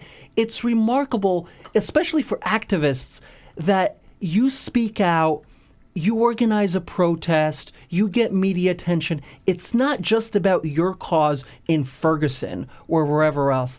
It can empower and spread to communities that feel marginalized, that feel like change is impossible, that feel like even if they do speak out, nothing is going to happen. Because it looks like, certainly in Mizzou, and in Ithaca now there's going to be a referendum, that the students are getting results. What are they asking for when they take these protests? Well, I think it depends kind of on the school. Obviously, Mizzou wanted to kick out its leadership. Other schools feel like their leadership has been slow to address problems on campus. But something that I've seen over and over is that they want more diverse faculty. They want better, stronger efforts to recruit minority students, kind of basic things. I think sensitivity training for faculty and staff, stuff like that. It sort of varies depending on what the school's problem is, but I think that they are seeing that people are getting results, and it's spreading so quickly because I think probably a lot of people have thought, oh, this is just kind of the way things are, and now they're recognizing their own problems in what's going on at all these other schools. They see like Jonathan Butler at Mizzou, like on his hunger strike, and he's like articulating problems that they might be feeling too. And so I think it's all just kind of dependent on what the environment is. Is half the battle here addressing these issues, talking about race? When I went to Marist College, I think we went to Muhlenberg, right? Where'd you go? I went to Barnard. Oh, why did I think that? Barnard. When I was in school... Ray is raising the roof. Did you go to Barnard? Nice. Oh, wow. Yeah, Barnard. Congratulations, ladies. That's great. Oh, well, you'll talk later. I never had any kind of conversation about racism when I was in college. I never... faculty... leadership never addressed it, although there were racial incidents when I was in school. I don't know if that was your experience as well. We never talked about it out in the open. So I think the very act of saying racism is still a problem here today in 2015, even though we have a black president, is in itself empowering. Yeah, and I think, like you said, maybe student protests weren't quite as active back when the Iraq War was happening, but now we're coming off wave after wave of student movements. I mean, this is coming off the heels of a massive movement to end sexual assault on campus. Yes. I think that there's been a lot of people on college campuses who are starting to feel like, oh, this is a route I can take to change what I think is wrong. And I think they're seeing on the social media that all of their friends are doing it too. I mean, maybe not, depending on where they're from, but they're seeing other schools doing it too. And I think that makes you feel like maybe it's you have a bigger power than just yourself to change things. And of course, if you uninstall Facebook like Ray, you're seeing none of that. Right. You don't know what's going on. You're just wandering around in the dark. With your basically walking with your eyes closed is what that's like. Yeah, except all the kids are on Yik Yak and Snapchat, so they don't even need Facebook I anymore. had Yik Yak for a while. I thought it was very interesting. For a while. Why did you have Yik Yak? What? Why did you have Yik Yak? Because I would just listen in what people are talking about. So it's geographical, so it's in your area. You open it. Yeah, of course. The what? You was it just that FOMO? You get that FOMO? The fear of missing out? You got to get that? A little bit. A little bit. I just want to know what, I want to stay. I want to stay hip. The teens are doing. Yeah. I'm on Snapchat. I'm cool. I can't, dude. Sorry. No? Well, you uninstall your Snapchat. Yeah, I did. So, and I was trying to snap I can't do the Snapchat. I can't do the Yik Yak. You're being left behind, man. I know, I really am. I'm all right with that, frankly. You're not going to know when the next campus protest is. Damn. Damn it. Do you think, Aviva, that the movements are creating positive change? I mean, in the student sexual harassment space, it seems like you at least had a recognition from the very top that this is a problem. You had new policies kind of come forward. Are we going to see something similar here? Are you going to see colleges seriously embracing diversity, thinking about actual policies they can take? And what are those policies that a college can institute to get rid of some of the racial problems they have on campus? Yeah, I think so. Well, it's happened so fast already. Just since the ouster of the Mizzou president was like Monday, I think, and already you're seeing school after school start talking about these issues, and the leadership is responding because they're in the media, they need to. Gotta say something. Yeah, exactly. I think some schools have responded well. I think University of Michigan yesterday maybe did a teach-in for they had a campus-wide assembly where they all just kind of talked about their feelings and got everything out there. And I thought that was kind of a good response to kind of something that could have turned into something like Mizzou, where they're making students feel heard. I think that's definitely the first step, to just get all of the problems out there and also not restrict it to this one group of people who are maybe, feeling more energized by the movement, but having everyone on campus attend and listen to these issues and things that they might not have thought about before. All right, Aviva Shen, senior editor at ThinkProgress. We're going to take a break. We're going to come back and talk about how this is impacting the election, because this issue has now become an election issue with Republicans and Democrats weighing in, of course. Hello, 2016. We can't avoid you. 22 minutes after the hour, I'm Igor Volsky, sitting in for Bill Press. We'll be back with Aviva right after this. Follow us on Twitter @BP Show. This is The Bill Press Show.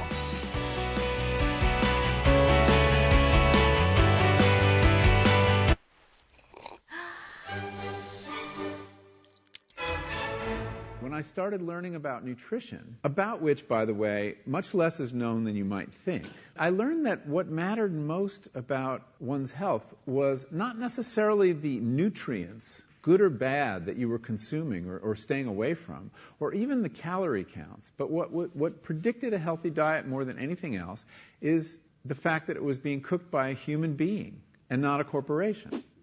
Corporations cook very differently than people do. They use vast amounts of salt, fat, and sugar, much more than you would ever use in your own cooking.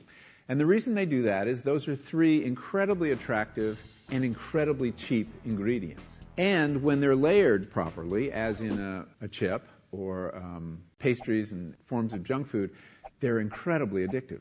They really press our buttons. They activate our dopamine network, our cravings. And in fact, people in the industry, they don't talk about addiction in the food industry, even though they traffic in addiction. They talk about craveability. It's the same thing. And snackability is another term they use. It's a lovely word.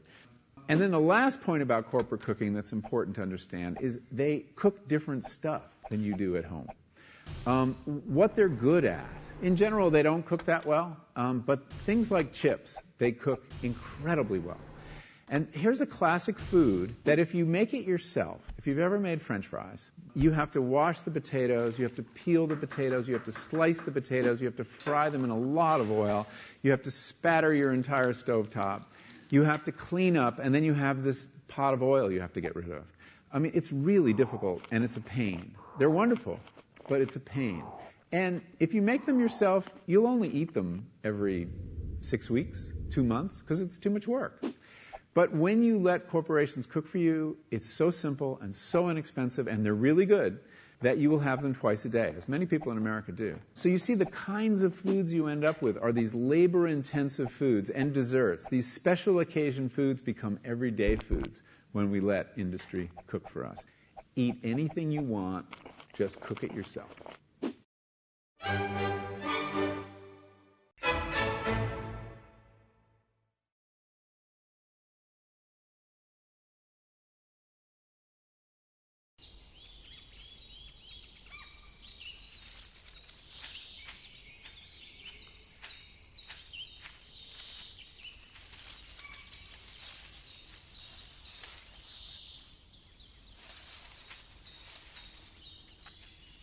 At Earth Justice, we defend the environment in the courtroom.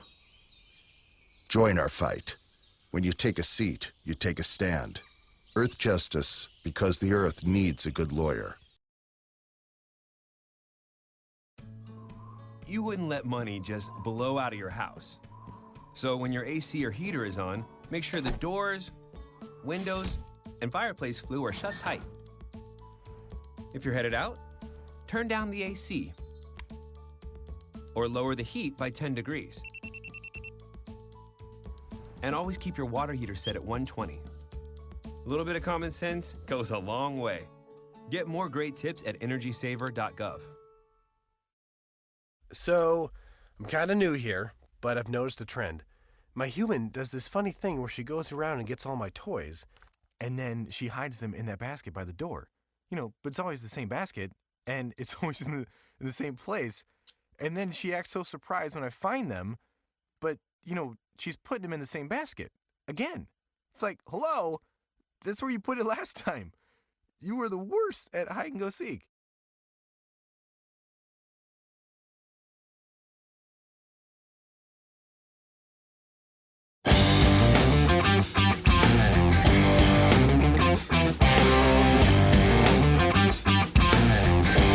This is the Bill Press Show.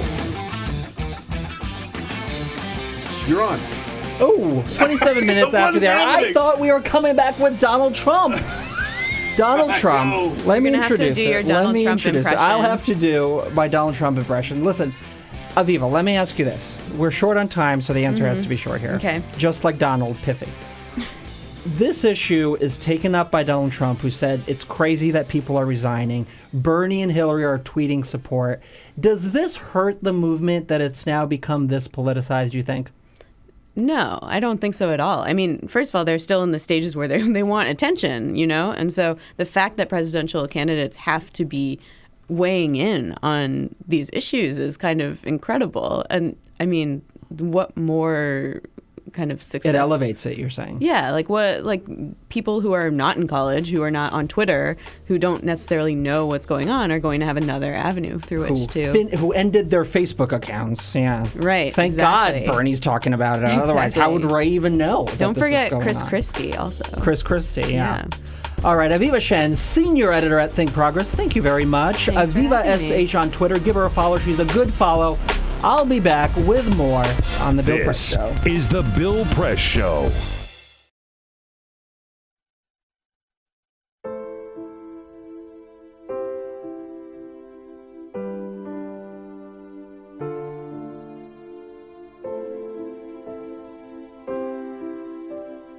I have run these canyons for 6 million years.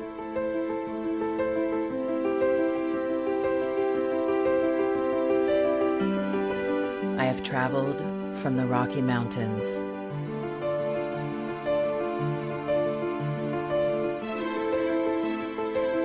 to the deserts, through scorching heat and freezing cold, from the land of the dinosaurs to fields of food.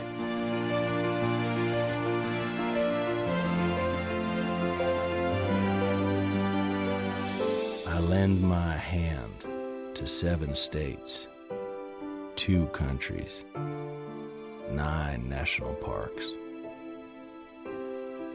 and 36 million people across an arid West.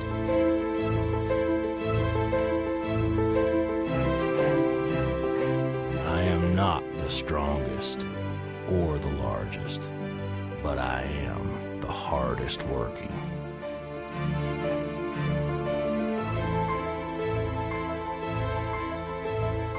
People love me. My playfulness. My beauty. My power.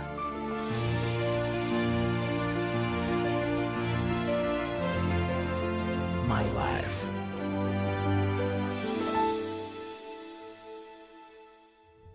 But I don't think I can offer any more. I am tired. I am tired, Tapped. and tied. Of the hundreds of major rivers in the world, I am one of the few who no longer kisses the sea. Battles to harness my soul have been won and lost. Use me wisely, and I will sustain you.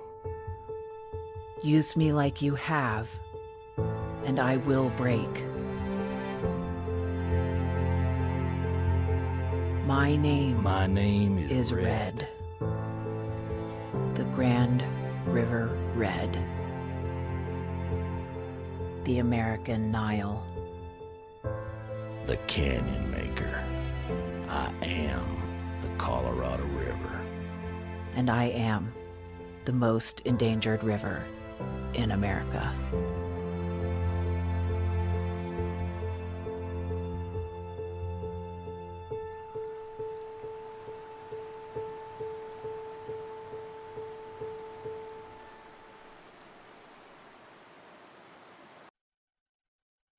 So, I'm kind of new here, but I've noticed a trend.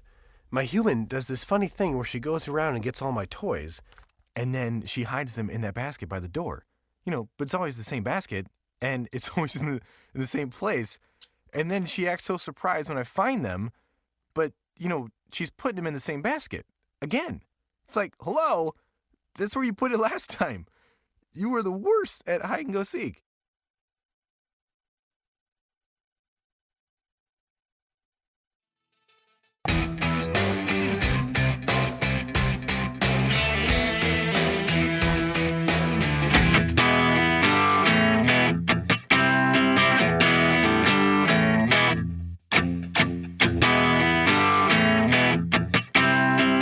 Seen on Free Speech TV and online on TawkrTV. This is the Bill Press Show. 33 minutes after the hour, the Bill Press Show continues on this Friday the 13th. And I said at the top of the program that I'm a little superstitious. I'm a little afraid of what's going to happen today. And of course, in comes Chris Moody, senior reporter for CNN Politics, with a mason jar of unregulated libertarian kombucha.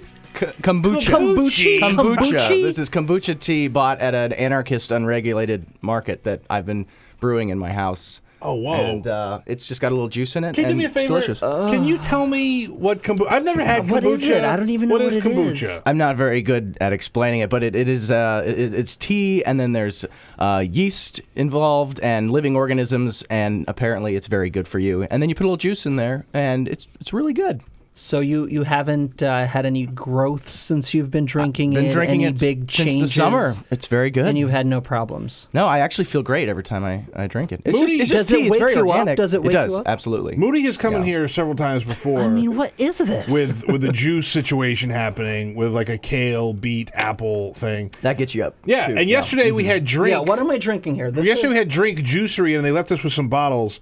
This is Black Magic. Oh, sounds which fun. is aloe vera water, grape, lemon, and activated charcoal and other secret hobo spices. What a time to be alive. Yeah, and Right? this is the green version? That's the green, what's it called? What's that called? The Fill Me Up or something? Start Me Up? Okay, but these are it's regulated. kale and cucumber and apple. And I mean, you can buy regulated kombucha, but this was sold to me in a forest. Wait, with explain to me the difference. What's the difference between unregulated and regulated? Why is it a processing? There's no FDA body that came in and said this is safe. This was sold to me on an anarchist market that was made for selling things unregulated and bartering and all kinds of things. So I have this big jug in my refrigerator that has this kind of like blob-looking thing in a bunch of tea, and it just kind of all simmers together over time. What are you talking about, a blob? It's a blob. That's what the SCOBY, which I couldn't tell you what that means, is like this big blob of yeast and organisms and things, and it just makes the tea. I saw the video you made where you supposedly got this concoction, and it's very good, and people should go check it out. Blob tea. Blob tea. Part of your Being Moody series, right? I don't have notes on this, so I don't know. Is that what it's called? That's what it's called. Yeah. Because it's play on words. As he glares as his producer. Yeah, exactly. No, it's great. I love everything that Moody does. It's really cool, good. interesting The stuff. latest video, you went out to, what is it, 3-hour drive. It's about a 3-hour drive to check out on a guy who got a very interesting tattoo on his lower face his neck. region, neck region. Yeah. Here's the intro to that. Over the summer, I heard about this guy who said he got a Jeb Bush tattoo on his neck, so I drove up from D.C. to meet him. Exit toward Bethlehem. We just finished our 3.5-hour drive to Bethlehem, Pennsylvania, and we're going to meet the guy who got a Jeb Bush neck tattoo. Hey, Vic. Hey, how's it going, Chris? Hey, where's the tattoo? Oh, that was fake. That was all fake. Oh, man. Darn it. So we were having a little fun there. The backstory is that over the summer, so there's this guy named Vic Berger who makes the best little short videos about Jeb Bush and candidates. They're very, if you ever see Tim and Eric, awesome show, great job on Adult Swim, that's the feel of it. And so he made a Vine of Jeb Bush and put it out there, and it's Jeb Bush trying to be relatable and not doing so well at it. And he said, if this Vine gets 1 million loops, views, I will get a Jeb for Prez. This is Jeb for Prez. Like, totally ridiculous neck tattoo. He said it just as a joke. And Jeb Bush, trying to seem hip with it, said, let's make him get this tattoo. So now Jeb Bush is involved. Jeb Bush doesn't know this guy from Adam, doesn't know, he's just a rando on the internet, could be anybody. And so it gets 1 million loops, and the guy says, well, I guess I'll get the tattoo. Meanwhile, Jeb Bush's campaign staffers are egging him on Twitter. It's all public record. Say, get the tattoo, come on. And so he posts these photos of him getting the tattoo. And now Jeb Bush has a choice, like, okay, he might have done it. Did he? It's hard to say. This is where the joke gets really good. So he actually works with Tim Heidecker from the Tim and Eric show, the professional comedian, unbeknownst to a lot of people. And so then Tim Heidecker and he hatched this plan to tell Jeb Bush and contact the campaign as much as possible to tell him. Tim acted like he was Vic Berger's father and said, you don't know what you've done. My son has, quote, undiagnosed issues that we just got under control, and he has obsessive problems, and he has been obsessed with you, and you egged him on to get this tattoo. He just got a job. We just were getting things together. Now it's ruined. He's lost his job. He's fallen into disarray. He has a neck tattoo that says Jeb for Prez. You made him do it. The Jeb Bush campaign freaked out. Of course. And thinking, oh my gosh, we thought this was all in good fun, and we have engaged with a mentally ill person, and now he's maybe done this. So there was not a peep of radio from Jeb, just total radio silence from him. Yeah. And they just stopped engaging completely. Meanwhile, Vic Berger got this story all over the internet and television. A lot of reporters were skeptical about this, saying, did he not? But no one really got to the bottom of it. And it kind of just faded away as this memory from this weird political summer of a guy getting a tattoo.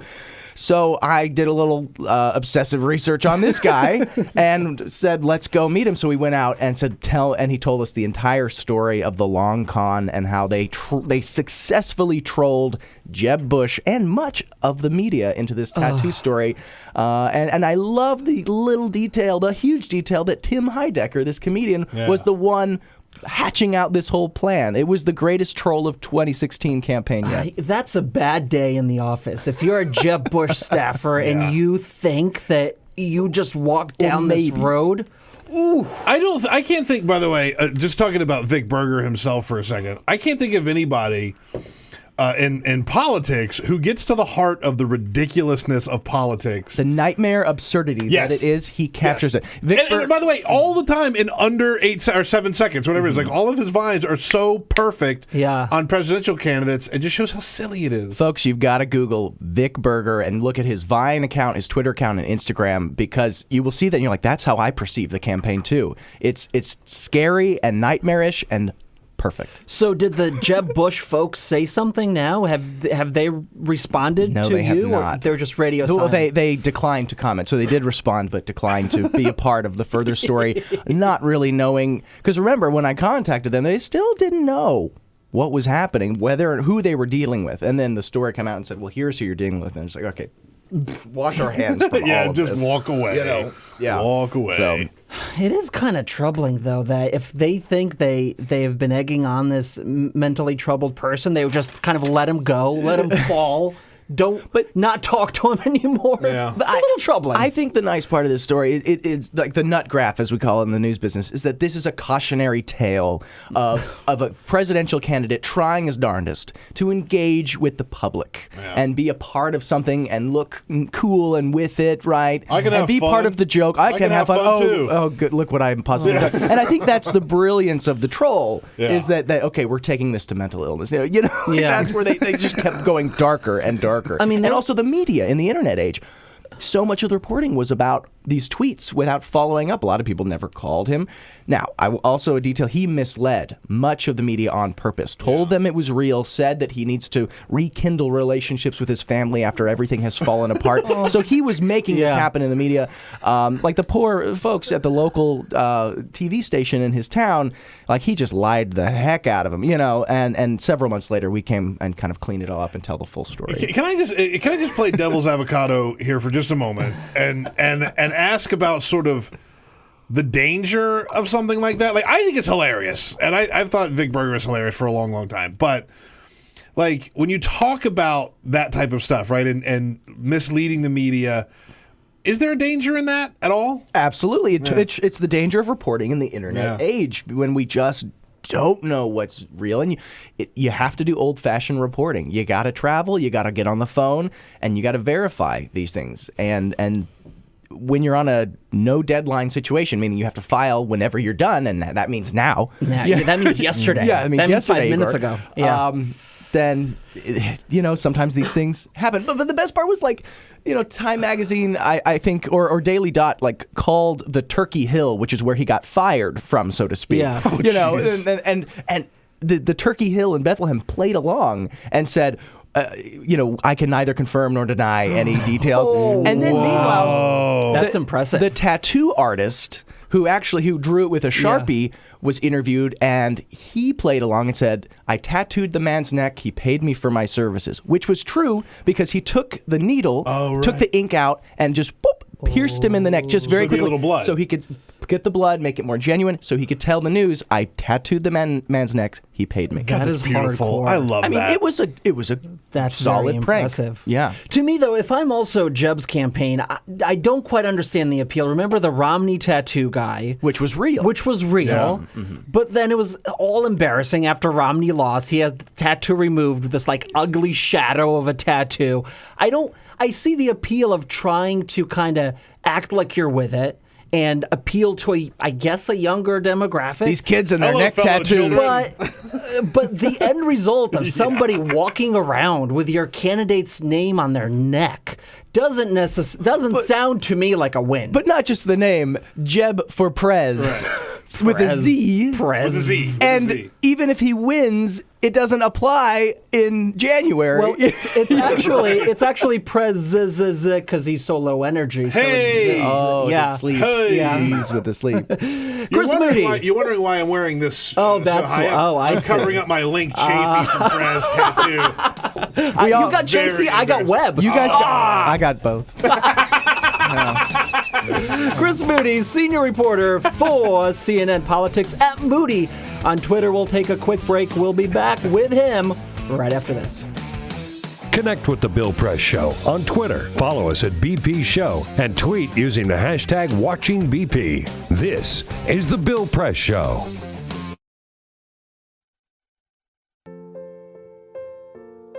This is why you took a second job.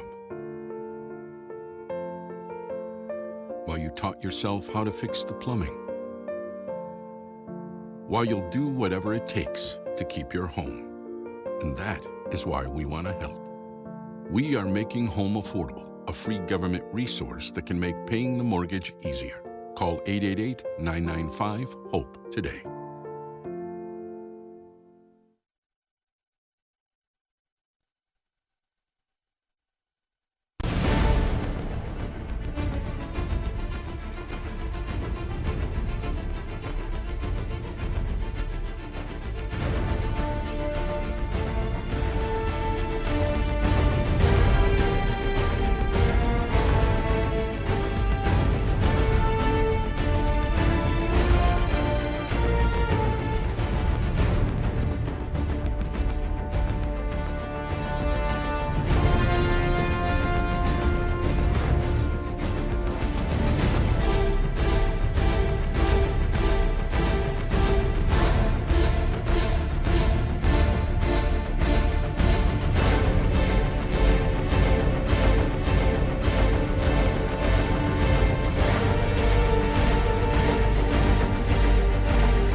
Same time next week?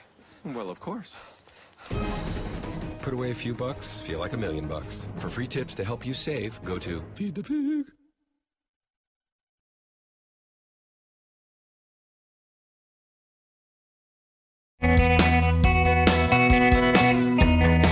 He's not running for president, but he will shake hands and kiss babies. It's the Bill Press Show, your progressive headquarters for the 2016 election. 48 minutes after the hour, can't run for president, was born in the Soviet Union. That's a definite no. Wow. That's like, even if they amend the Constitution, there's going to be a clause, no Soviets allowed. But it doesn't exist anymore, so maybe there's some kind of inverse way. I don't know. I don't think it's going to. Don't get my hopes up, Chris. Chris Moody, senior reporter for CNN Politics, joins us. He's, of course, at Moody on Twitter, a must follow. Robinson from Westland, Oregon, joins the show. Good morning, Robinson. Good morning. If the Russians and the Chinese are going to have a blast with Jeb, if his staff can fall for a prank like that, do we really want to fall for a There prank you like go. that? There you go. What does this say for the people who Jeb surrounds himself with, Chris? Well, it says that they want to engage. They really want to be part of something, but they just didn't know who they were dealing with. Because I want to give them the benefit of the doubt that they knew he was joking. Ha, ha, ha, we're part of it. But then he just took them down such a dark turn, and they did not want to go down that alley. Because the natural thing for them to do, once they had egged him on, would be like, hey, he got the tattoo, how funny, LOL, picture. Right. And that's the end of it. But And that's not scene. where it ended. Yeah. But Be careful what you wish for. Yeah, exactly. Man. So Jeb is trying to resurrect his campaign. His donors have apparently calmed down since his debate performance this week. Apparently that's all it took for him not to kind of fall on his face. You still have Trump and Carson leading the pack. There are these rumors this morning that maybe Mitt Romney, maybe somebody else will kind of ride in on a white horse and save the Republicans from themselves. Chris, what is it going to take for this party to have a serious nominee so we have a competitive, fun 2016 general election? I mean, in our business, we need this, we can't, it'd be fun with Trump, but it'll also be like, okay. Right. If you're a reporter, President Trump is the greatest thing to happen. Yeah. Not if you're Latina or something, right? And looking out your window of the men coming to get you. So, let's take this back. You remember right after 2012, the Republican Party got their greatest minds together, and they said, "Let's make a primary next time that works." And they put together this plan that included a robust minority outreach programming, heavy on Latinos, heavy on African American communities. They had never really spent a lot of time in. We're going to be a bigger tent. They put millions of dollars into that. Meanwhile, they put together a debate scenario and a primary schedule that was supposed to contain these things and give it a really good opportunity of being a positive thing for the party. Plus, deep bench of governors, senators, smart Republicans. They're going to come in and have a robust policy debate. And that's why this was supposed to be the greatest primary for the Republicans in a long time. And then comes in Donald Trump, puts a stick of dynamite on the railroad tracks and just blows the whole thing up. And honestly, none of us thought it would we were almost to Thanksgiving, and Trump is still causing this trouble. We thought this was a summer sensation. Mm-hmm. January, February is coming right around the corner when people are actually going to go start voting in their caucuses and primaries. And as the Washington Post reported, people are freaking out. What do you do when it just keeps going and doesn't stop? But to me, the reason why Donald Trump or Ben Carson was just able to come in and take over is because for the last 7 years, Republicans have been energizing that constituency. The constituency that believes Obamacare is going to create socialism and kill your grandmother, that, the government's just going to take over your life, that Obama's not really born in America. They've talked to those voters, right? So it's not surprising that Trump is taking off in some ways. The Frankenstein monster has escaped from the laboratory, exactly. I suppose you could say. I mean, that's a very, very good point, because there was this fear-stoking, even among Republicans who knew better, but they knew they needed to activate certain people to go vote. So you're right.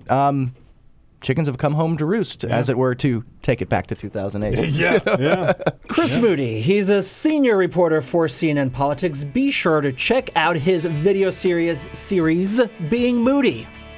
You'll see the tattoo, You'll see him hanging out with libertarians with this tea that he got from them. All kinds of good stuff. He's in a convertible with Martin O'Malley. Offering him drugs. Trying to sell drugs to Martin O'Malley. Find out what he said on CNN Politics. 53 minutes after the hour, I'm Igor Volsky, sitting in for Bill Press. We'll be back right after this. Get social with Bill Press. Like us at facebook.com/Bill Press Show. This is the Bill Press Show.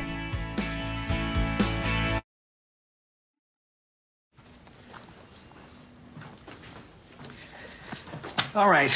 I know this isn't any fun to talk about, but we should. Okay. So who's going to do what? I'll pack the dead batteries. Great. I'll only put what I don't need into a duffel bag. Perfect. That's totally unhelpful. No problem. Meanwhile, I will try to comfort everyone by speaking in a calm voice. And I'll try to get the generator going without any gas.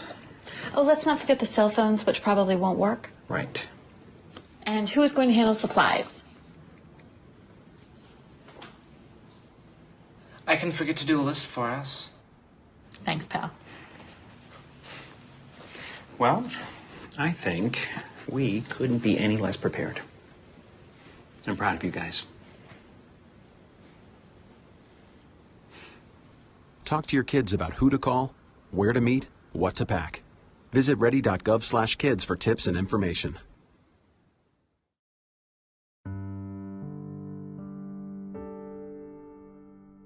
A few years ago, plastic bag waste in our city came to a tipping point. It was clear. We had a bag problem. My department was tasked to reduce plastic bag consumption. We needed to come up with ways to change human behavior. So we asked ourselves, would you like a bag? What do people really hate? Yep. Getting punched in the stomach. Preliminary studies showed that the consequences weren't severe enough to warrant behavioral change. Actually, can I get that double bagged? So we thought, what do people hate more than getting punched in the stomach? Kissing Helga. Hey, big boy. People didn't find her so offensive after all, so we had to get creative. How many bags? Okay, now, pour this ice water down your pants.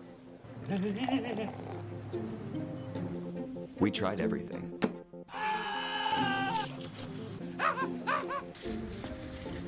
Eat this rat. Defuse this bomb. Even fighting your clone. After blowing through millions of dollars of government funds on research, I came up with a brilliant idea. Why don't we just charge 5 cents per bag? That's a stupid idea. Would you like a bag? Yes. 5 cents a bag. 5 cents? 5 cents? Do I still have the option of getting punched? Honestly, I don't know how everyone else missed it. Why don't you just get a reusable bag?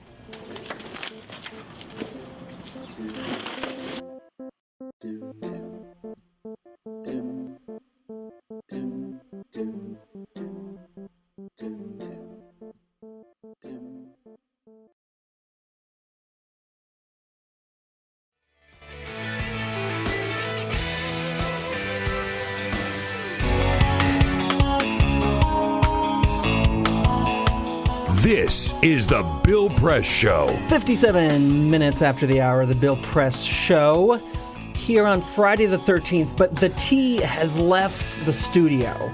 The unregulated fermented tea that Chris Moody had has left the studio, and I feel like that's the extent, hopefully, of the Friday the 13th scares that could possibly happen today. I'm glad I got it out of the way. Oh, that could go wrong. No. Nothing's going to go wrong. A third of the show left. A lot could still go wrong. It's going to be fine. You kidding me? It's going to be good. It's going to be It's fine. all coming off the rails. Yeah. We're going to be fine. Don't worry. Why are you doing the whole show with your fingers crossed? That's the fingers and legs. And toes and legs. You can't see under here. Yeah. It's lots of Friday the 13th. You know, when you asked me to do this on Monday, I didn't count the days and realize. I didn't know it was Friday the 13th. Are you legit worried? I mean, a little bit. You know, look, you know what? Here's the thing. All my notes that I'm going to write to you, I'm going to write in red ink. Okay? And you'll see how that's my just so you understand. You know I got a thing. Just so you understand, that's how I feel. That's my phobia. That's how I what feel. What other phobias do you have? What are you scared of? You know what I'm scared? I'm scared of being scared. Like, I don't do haunted houses or anything like that. I wholeheartedly agree. Yeah. I don't do horror movies. I hate being scared. Well, I don't do horror movies because I don't find them scary. I just find them... Some are. That's the thing. You could find it scary just one day. You know what I mean? I don't mind disturbing, but I don't like people like jumping out and scaring me. We almost did, my husband's a huge Halloween nut. And we almost did a big haunted house this year. I wouldn't have come. Would have been fun. I wouldn't have come. Nobody was going to invite you. It was already all over the walls. Whoa! 15 minutes after the hour, we'll be back. This is the Bill Press Show.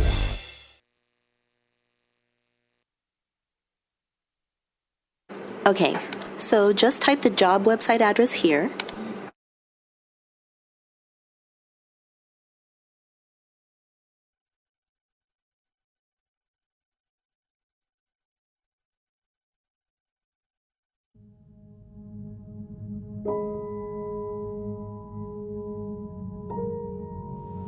The hardest moments for me is when I'm laying awake in the middle of the night and I'm thinking about all the times I made a pitcher of Kool-Aid with the water, or I boiled a pot of corn or potatoes with the water. Those thoughts just stick with me in the middle of the night, and I feel horrible as a mom that I didn't know that something was wrong, but how could I have known? There's no way I would have known. The spill at Dan River happened when a drainage pipe that ran underneath an ash basin and dam collapsed, sucking out 6 decades of waste and spewing gunk directly into the river.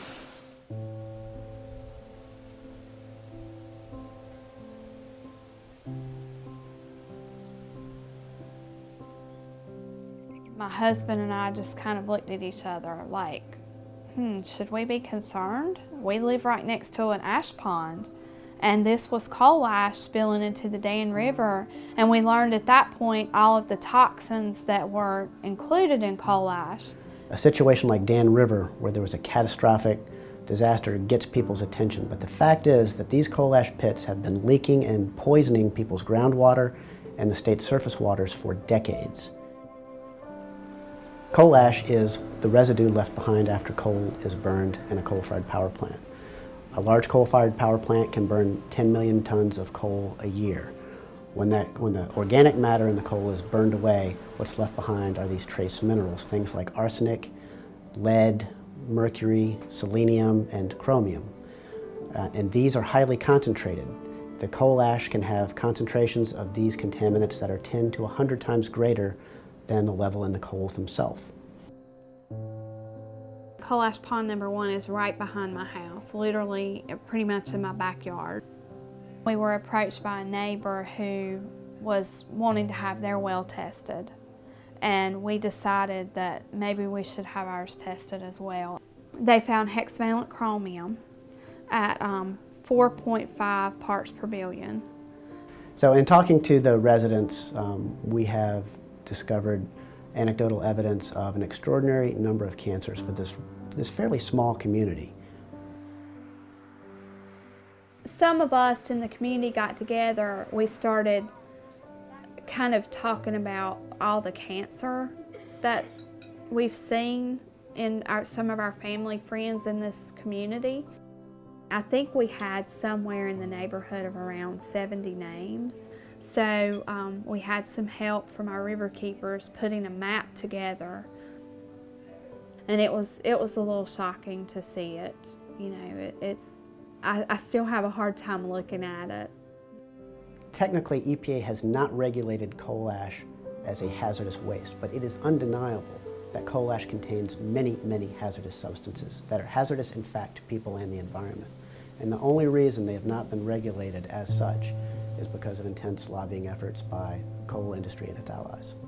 A lot of these chemicals are simple elements, but when you find them at the levels that they exist in around coal ash ponds, then you're starting to talk about cancer, brain tumors, you're talking about birth defects, developmental problems, neurotoxicity.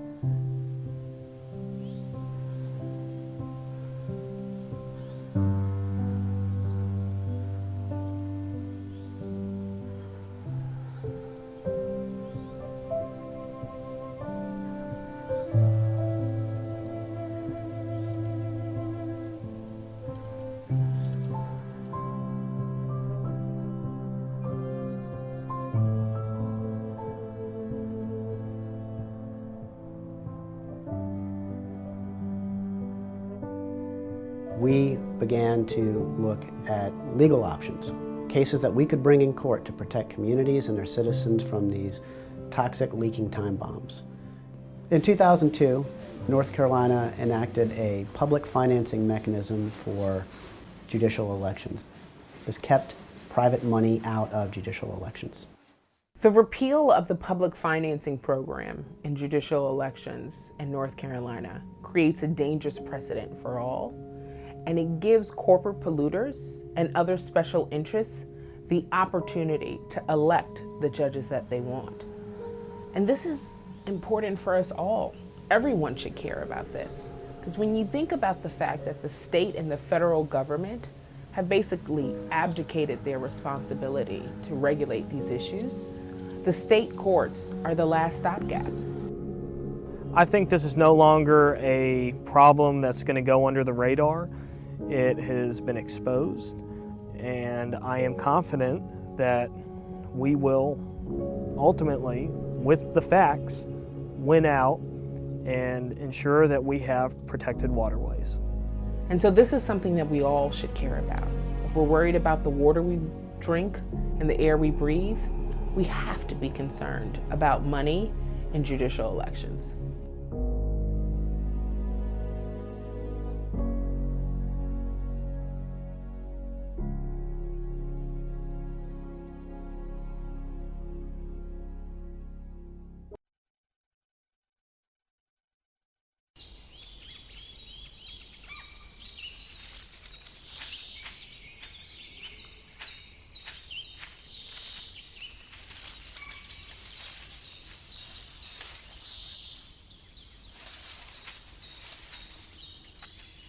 At Earth Justice, we defend the environment in the courtroom. Join our fight. When you take a seat, you take a stand. Earth Justice, because the Earth needs a good lawyer. The average text takes your eyes off the road for nearly 5 seconds. At highway speeds, that's enough time to travel the length of a football field. Stop the texts, stop the wrecks. Nation, on your radio, on your TV, and online. This is the Bill Press Show. It's Debate Eve in America yet again. We prepare for the third Democratic debate. Yes, this Saturday. Second. It's the second. That forum didn't count. Yeah, the forum. That didn't count. That wasn't a debate. Second Democratic debate in Iowa, the key state of Iowa, where Bernie Sanders has to make a showing. They're saying if he wants to stay in this thing. Good morning. Welcome to the Bill Press Show for this Friday, November 13th, 2015, Hour 3. Here we go. The debate, though, I'll have you know, starts at 9 p.m. on Saturday, which really just takes a chunk out of my active nightlife. Let me tell you something. These debates that start at 9 o'clock, no thank you. Ooh. Yeah, well, no. Even on a Saturday. Thank you. That was Even on a Saturday. I know. It's on a Saturday. That's rude. Yeah, that's okay. But still, what, you got nothing better to do on a Saturday night at 9 o'clock than watch? I usually don't. I mean, to be fair, I don't either. I mean, to what, 2 kids? I don't, what do you do? But I'm not going to watch. I'm going to be out of town. I do have better things to do this week. Conveniently. And while Mr. Press isn't here, I can say that. Oh, wow. Okay. Well. But like the ones on Tuesday night at 9 o'clock, garbage. Yeah, Come you on, gotta guys. start. I mean, why is it all can't. for the West Coast? You gotta start a little I earlier, know. make the rest, or at least switch it up. Switch it up so that, do it at 5 or at 6, or people are gonna watch. You don't have to stick it in prime time. You can get the ad rates. The thing about having a Republican debate at 9 o'clock to get the West Coast audience is nobody on the West Coast is going to vote for Donald Trump. Yeah. Thank you. They're smarter than we are on Thank the East you. Coast. Joined here, of course, by the Bill Press Show team, Peter Ogburn, who's definitely not watching the debate on Saturday. No, sir, I will not. Jamie Benson running the board, who might be watching the debate on Saturday. Sunday morning. DVR it, yeah. That's a good point. That is a good point. We have the benefit of that day. Good answer, Jamie. Ray Work Rogers. smarter, not harder. Ray Rogers is taking your calls at 866-55-PRESS. And Cyprian Bolding keeping us looking good on the video stream at youtube.com/TawkrTV. Also on Free Speech TV, on DirecTV, and the Dish TV. Dish Network, you got it. Dish Network, that's You right. got it. And joined in the studio, I am so honored after just months of begging. I'm very persistent. Months of begging. We are joined by Daniella Gibbs Leger, the senior vice president. Look at that. Yeah. Look at this. For communications and The studio audience today gets to strategy at the participate. Center for American Progress. We're all so excited. It's practically a standing ovation. It's amazing. Thank you. Been waiting for this moment for the two of us, because I've worked with Danielle since 2008. Yes, believe it or not, it's been a at very CAP. long It's been a time. very long time. Best years of my life. Oh, well, I wasn't going to say anything, but if you insist. So, Daniela. So, Igor. As we look at this Democratic field, we were so excited. There's so much enthusiasm. Everybody was talking about the Bernie surge. Is he going to do something in Iowa? Is he going to do something in New Hampshire? Are we going to have a narrative when we're in early February, late January, that Clinton's in trouble? Was he going to be another Obama? People were asking. But now we have the latest New York Times poll. Hillary, 52%. Bernie, 33%. Martin O'Malley, 5% somewhere. 5%? 5%. Martin O'Malley. That feels a little high, yeah. Oh, is that an improvement? Isn't it? Yeah. Oh, I guess the last so. one I saw, he was don't at know. 3, but... Oh, well, look at him. Look. Oh, it's the It's a O'Malley surge. surge. I It's a didn't surge. know. Here it comes. It's the O'Malley surge. As we enter the debate tomorrow, I mean, does anyone really think that things can change here? It feels like Hillary solidified her position with the Benghazi hearing, with her debate performance the first time around. Mm-hmm. Now it just looks like she has to kind of coast, and she'll probably get the nomination. I don't know that that's the case. I think I know it's like almost Christmas, but it's still early and anything can happen. Yeah. Like she can completely go out and bomb on Saturday. I don't think that's going to happen. Bernie could go and have an amazing, amazing night. That may happen. I don't think that at this point in time we can say like it's done. Like she's definitely going to be the nominee. And if I might go on a little tangent about national polls. Please do. Please. Yes. I mean, last time I checked, we don't have a national primary. So, like, national polls, like, they don't really mean bupkis, right? Yeah. So it's really about what's happening in the states. So, I mean, and she is solidifying her support in the states. But again, if you look back in time 4 years ago, 8 years ago, like where we were and where candidates were, I'm pretty sure she was also leading a lot in 2008 at this point. Yeah, and she was leading in Iowa. Yeah, no, that's a good point about the national polls. And this is why I think, just to take that a little bit further, the Republican primaries have been such a problem. When you leave all these people off and don't give them a chance just because they're not performing in one, performing well nationally, I think it's kind of a mess. And that's the argument that some of the Republican candidates who are stuck in undercard debate make, that at this point in 2008, I mean, Rick Santorum won the Iowa caucuses. Yeah. But at this point in the race, he was at 2%. Yeah, exactly. I mean, I know there are like 1,000 people running on the Republican side, but there is a way to, like, you rotate it, you do some lottery thing, like whatever, like you figure out a way to have like equal billing for everybody at this moment. And in a place like Iowa, it is about the ground game. Mm-hmm. It's how Obama surprising everyone, beat Hillary in 2008. And Bernie Sanders is using the same playbook. He has an army of volunteers. He has a very expensive ground game. The New York Times reports that Sanders volunteers knocked on 22,279 doors just last weekend. Wow. Is there a fear? And look, I think Hillary, in the beginning of her campaign, worked very hard to not come off as the natural frontrunner, because a lot of people believed in 2008 that was the problem. Yeah. As the numbers go her way here, is there a fear that she might stumble into that same trap? I mean, I think there's a fear amongst the people who aren't in her campaign that might happen. But I have to believe that the folks running her campaign remember 2008 very clearly, and that they're not going to let that happen. I mean, if you listen to any of them, whenever they talk about this for like the past couple of months and even leading up to now, it's always been, we always thought this was going to be a competitive primary, and we were preparing for that, and that's how we're going to act. We're not going to act like a front runner. We're going to act like, we're tied. And, you can believe that or not believe that, but I think that's how they've been running. So I can't imagine they'd make the same mistake twice and, look at these polls and be like, okay, we made it through a little bumpy era. The Benghazi hearings are over, so now we can coast. Like, you just can't do that. Do you think that in some ways Bernie already won? I mean, you have Hillary Clinton coming out against the TPP. You have Hillary Clinton coming out against Keystone. These are positions that if you would have guessed she would hold back in when she first launched her campaign, I don't think a lot of people would have agreed with you, or at least they would have said, really?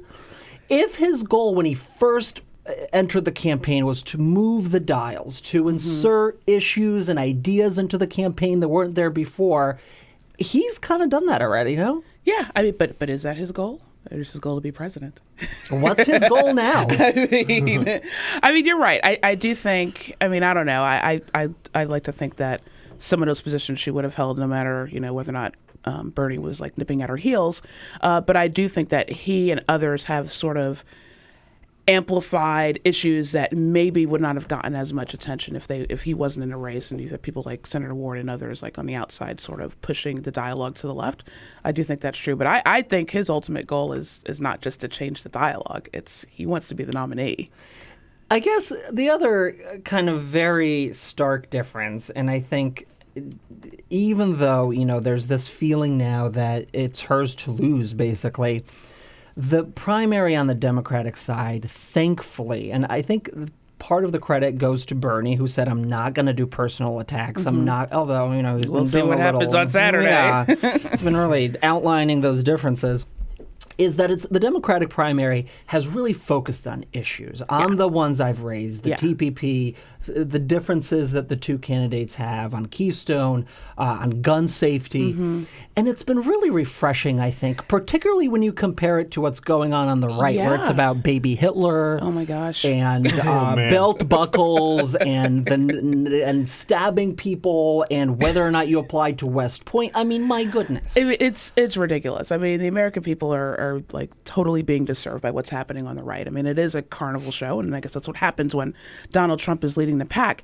But the first Democratic debate, like, it was definitely, I thought Anderson Cooper, he was coming in hot. Like, those questions were like, boom. But they were substance, and it was wonderful. And, when you look at what they talk about during the Republican debates, I mean, the last one, not as bad as others, but I'm like, you guys, like, seriously, like, we're going to be arguing about whether or not Ben Carson got accepted or offered a scholarship to West Point, and if he tried to stab somebody, and Donald Trump's doing live reenactments. Like, what do other people, when they look at that, like, outside of this country, I know we don't care about the rest of the world, but, like, really, what do they think? Yeah. Well, this is what I was saying to Igor earlier, right?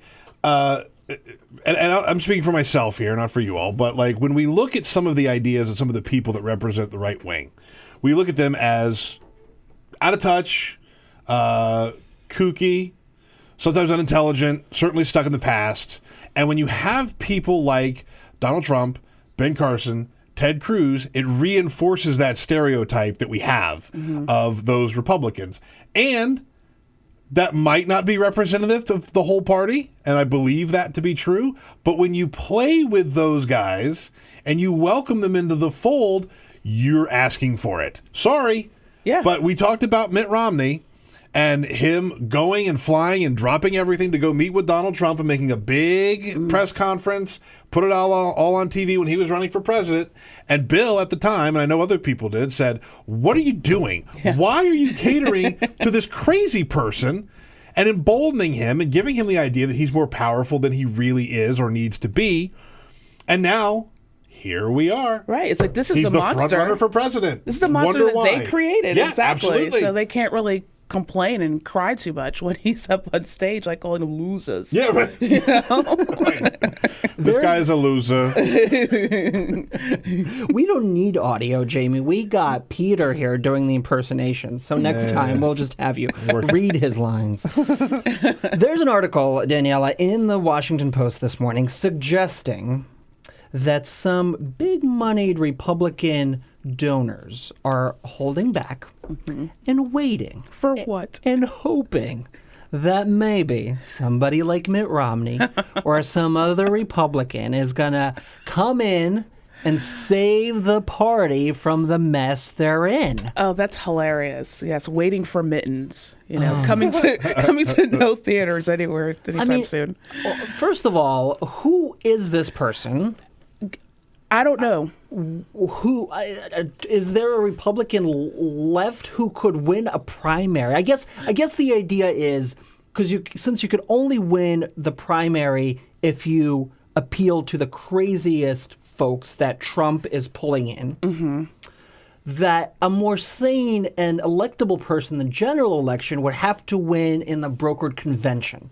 Okay. Right? That's probably how... Isn't that the Jeb Bush theory of I'm going to stick it out and with my super PAC money and just... That is his theory. Yeah. But I don't know who else is out there. I mean, Mitt Romney, LOL for real. Yeah. Yes.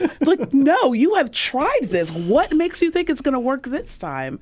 And I don't know who this mythical, magical Republican is who can come in and, either win a broker convention or, pick up the pieces after their primary process. I mean, really and truly, think about that for a second. Who in the world could it be? And who is the face of the Republican Party, right? There really is no one. Because anybody who thinks that they could be that person is running for president this time around. They've got 15 people still running for president. Exactly. Yeah, you think through moderate Republicans who we've had recently. People like Olympia Snowe, former senator from Maine, Susan Collins, Bill Frist, the former Senate Majority Leader. None of these come close. These people not at all. Are... Paul Ryan might, and he's on the moderate, but Paul Ryan has a little bit of a national presence. He's also a loser. Yeah. I mean, he can't win his home state when he's on the ticket, right? Right. Such a loser. This guy is a loser. A loser. And to me, Daniella, the way, if you find this magical person, yes, the way you are able to distance yourself from the crazy and actually win general election votes is if you go after Donald, if you condemn the crazy rhetoric, condemn the racism. And it's crazy to me that when Trump first made his splash with those crazy comments about immigrants and Hispanics, that Marco Rubio, Ted Cruz said nothing. No. Yeah, and because they were afraid. But could you imagine the heroes they would be today if they stood up against it and said, no, that's not who we are as a party? You are giving them too much credit for having, internal or was it intestinal fortitude? Is that the That's it, yeah. phrase? Or testicular fortitude. Yeah, or that, I won't say Marco Rubio, or that Ted Cruz disagrees with him that much on that. I don't think Ted Cruz would use the same rhetoric, but when it comes to the immigration policies, there's no difference between Ted Cruz and Donald Trump. Yeah. And Marco Rubio has walked back. He's walked so far back. He's moonwalking back from, the immigration bill that his name was on. So, if there's that, and then they're afraid of him. Everybody who attacks Donald Trump, they get smacked down, they go down in the polls, and I just can't believe that we're actually in a real place where Donald J. Trump Mr. The Art of the Deal. I mean, a dude, I grew up outside of New York. I've known this guy my entire life. I can't believe he is leading the Republican primary. It's insane. I think you're giving Marco Rubio too much credit for moonwalking. He wishes he could moonwalk. That's an art. That's the art of the deal. And we've seen that he's not very smooth with the water. No. 22 minutes after the hour, Daniella Gibbs-Leger joining us in studio. By the way, on Twitter, at DGibber123, a must follow. Thank you. We'll be back with her after this break. Your progressive headquarters for the 2016 election. This is The Bill Press Show.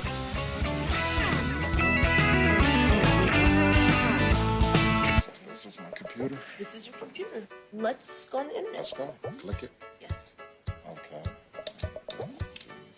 I cursor in between the R and the E. When I say dot, I want you to just push the period. She's gonna love me all over again. That's it. Jamaica, here you go. Here we go. Good job. Thank you. Thank you. And I did it by myself. Feel smarter.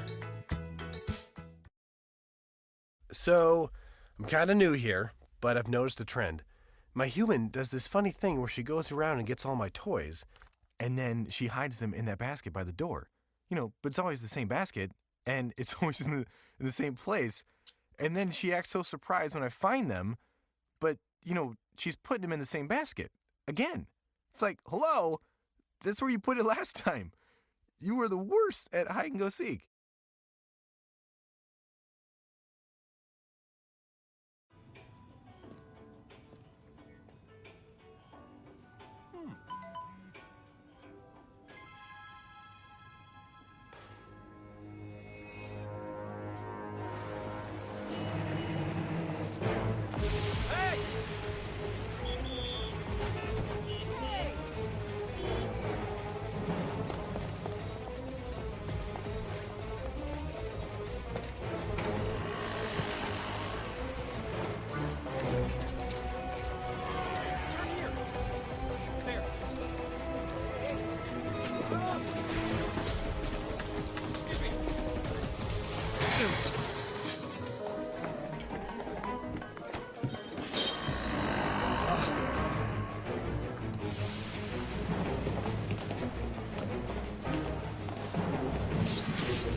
So, same time next week?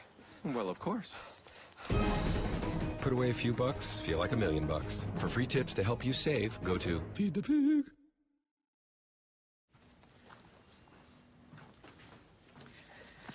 All right.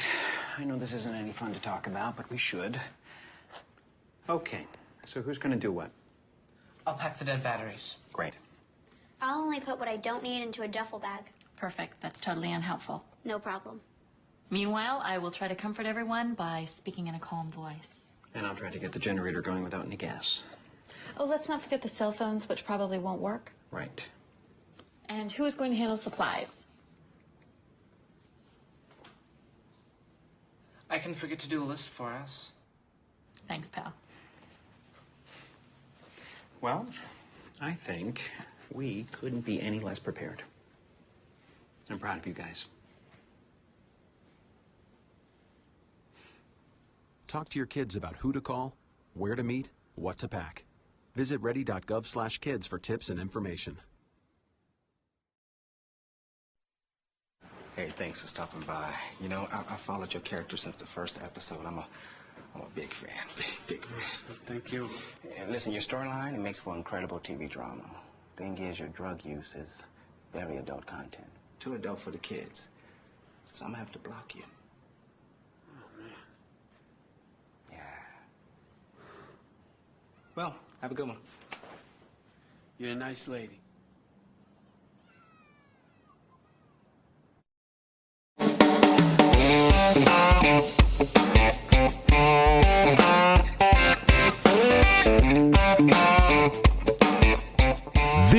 is the Bill Press Show. 27 minutes after the hour, learned just moments ago and wanted to let you know, dear listener, that Daniella Gibbs, who's Senior Vice President for Communications and Strategy at the Center for American Progress and our guest here in the studio, will not be watching Saturday's debate because she will be in Taiwan.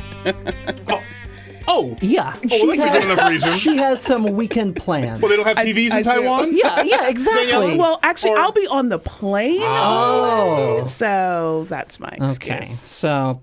Fine. Didn't invite me. Worked together for how many years? 8 years? Didn't invite me. Going to Taiwan. That's fine. Wow, I've never been to Asia, but that's fine. That's a good excuse. That's fine. That's a good excuse. That's okay. I mean, planes do have TVs these days. I mean... So like, and wireless. And we'll go slow, Danielle. First we do the show together, then maybe in a couple years we'll take a trip together. I don't want to, all at once is too much. Exactly. Let's not push this relationship. Exactly. Okay? All I'm saying is if you wanted to watch the debate, you could watch the debate. Yes, I could. Okay, that's all I want to say. I see. That's fair. I'll just follow along on Twitter. Yeah, exactly. That's really what's the most fun. Anyway. At D Gibber.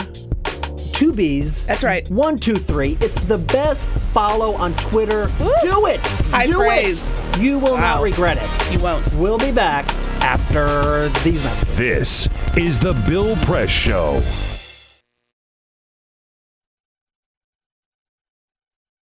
The average text takes your eyes off the road for nearly 5 seconds. At highway speeds, that's enough time to travel the length of a football field.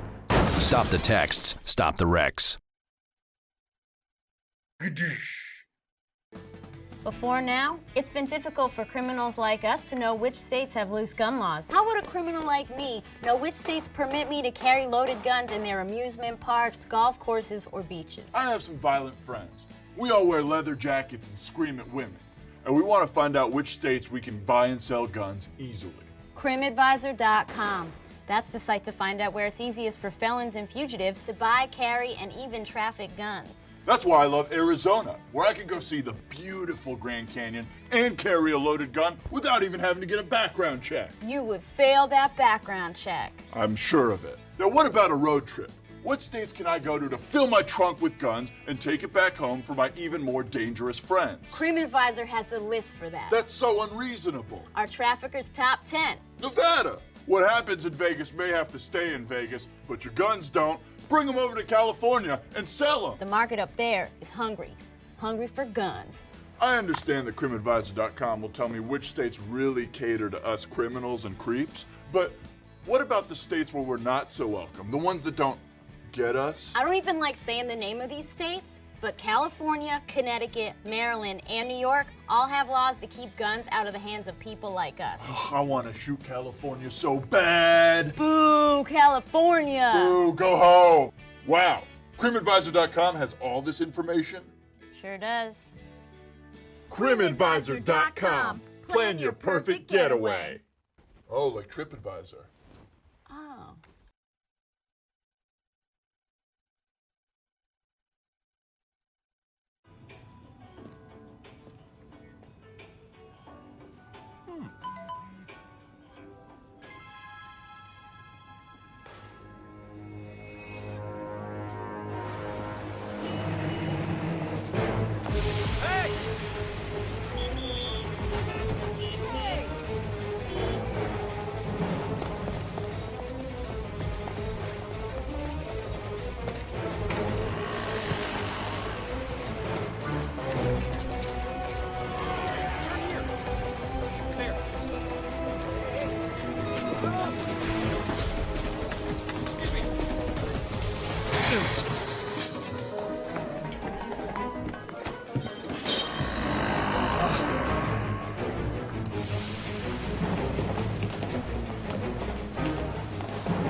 So, same time next week?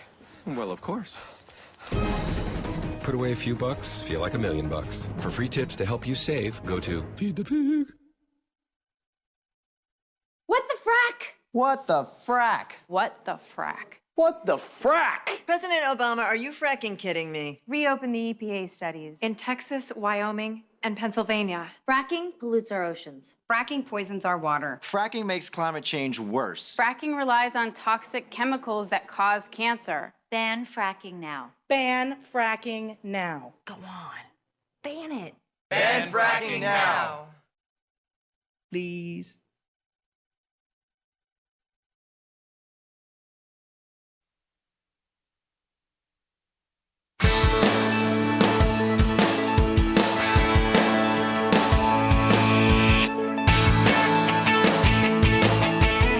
The most valuable morning radio show, according to The Nation magazine. This is The Bill Press Show. 33 minutes after the hour, Igor Volsky here for Bill Press, the most valuable show, made even more valuable by our next guest. Congresswoman Sheila Jackson Lee from the great state of Texas joins us on the phone. Congresswoman, good morning. Good morning to you. What a pleasure to be with you and your listeners. Thank you. Very good to have you here. Let me ask you, of course, the story that's, I think, making headlines all over the country that I think has surprised some people, including myself, is the spread of activism across college campuses in America of students coming together and saying enough is enough. We're not going to deal with some of the racism and tokenism that pervades our daily college lives. And presidential candidates also getting into the issue. Hillary Clinton retweeting yesterday saying racism has no place anywhere, let alone an institution of learning, standing with the students at Mizzou who are calling for change. Congresswoman, does it surprise you? Because I think there's been a long time in this country since we had a real student movement calling for change. Does it surprise you that these students have dealt with these things for so long and now finally they're stepping up and saying, colleges, universities, you've been put on notice, things have to change? Well, what an example of America's best. And I think that's what we're seeing across the country. And the reason why I say that, not only are they students of color, Native Americans, African Americans, Hispanic, but white students are standing arm in arm, making the statement that we are a generation of tolerance, and we are a generation of not tolerating, if you will, the abuses that race has brought on this country over the centuries.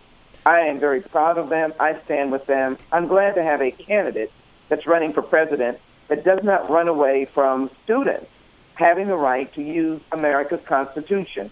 And when I say that, the freedom to express their opposition to the ugly words and the ugly actions that have been going on many campuses. I've been talking on this issue. When I say talking, been very sensitive to this issue. And I know that many of these students have experienced actions in classrooms, have been in such circumstances where during the Halloween season, untoward, if you will, costumes were used purposely as they sit in Mizzou, trucks going through the campus with Confederate flags.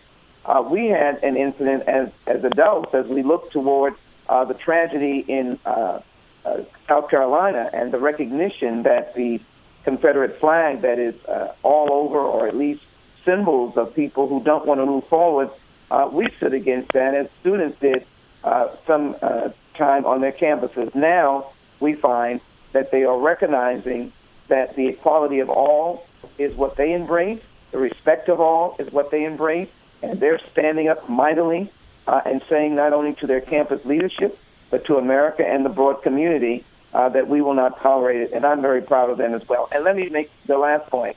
It is a nonviolent protest, which I think is key for those who are standing up and spreading this movement. And it's creating some real political divides. Ben Carson dismissing the protests as just political correctness. Trump openly calling the protesters crazy. What does that say to you? Well, it says, I think, to the broad American people, voters who will be making their decisions in the coming months, I guess both Dr. Carson, a very nice person, and Mr. Trump, who's a rich businessman, failed to... That's one way of putting it.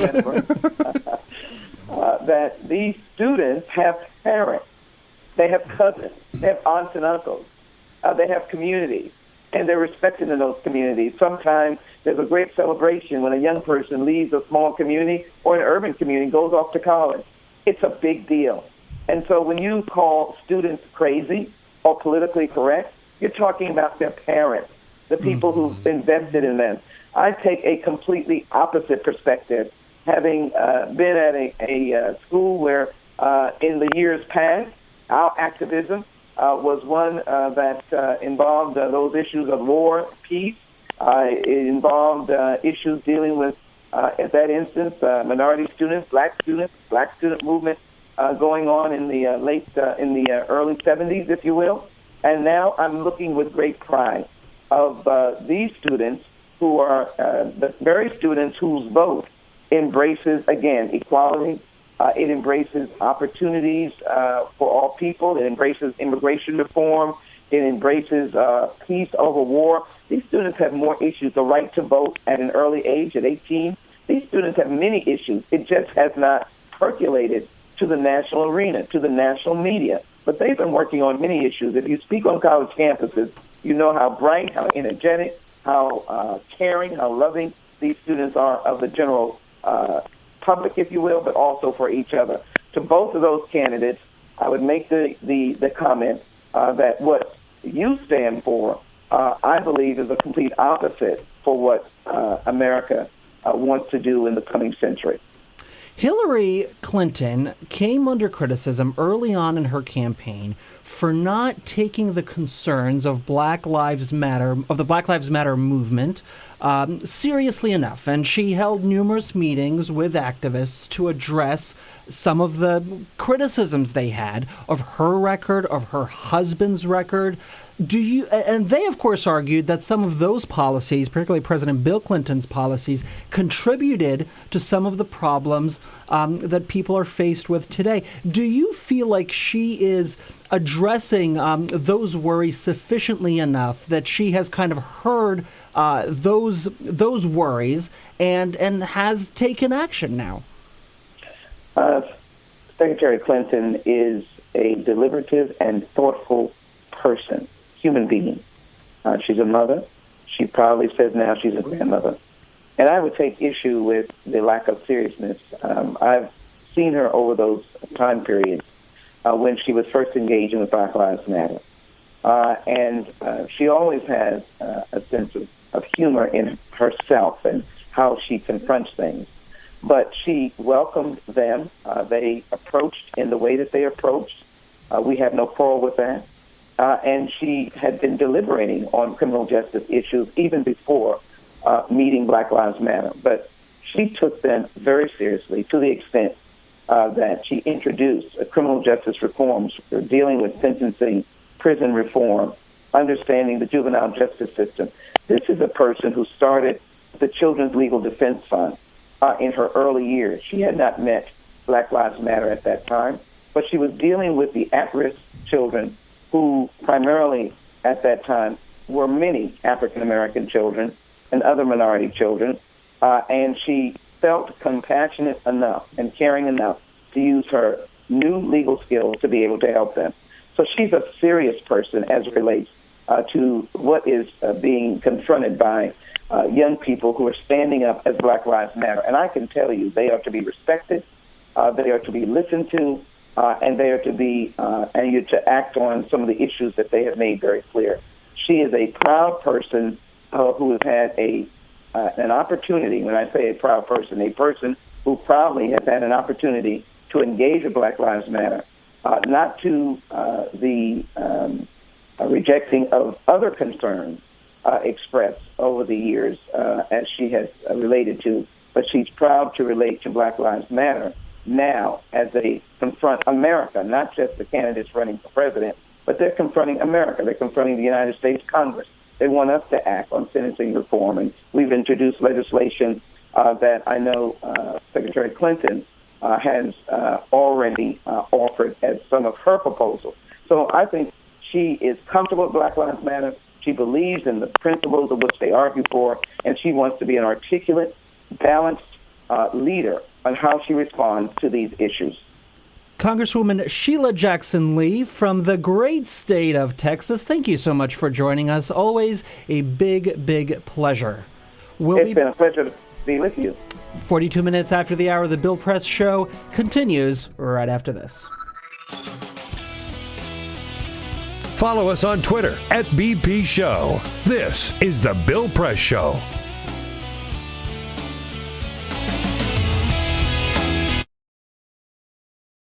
It is possible to read the history of this country as one long struggle to extend the liberties established in our Constitution to everyone in America. In other words, who, according to our laws and culture, gets to be considered a person? The law creates legal personhood, and movements create law and change culture. So, how have the courts passed laws to shape our culture? That history goes way back before Citizens United. 1819, Dartmouth College versus Woodward, Supreme Court case, turned a corporate charter from a government-granted charter to a contract. This ruling gave corporations standing within the Constitution. 1886, Santa Clara County versus Southern Pacific Railroad.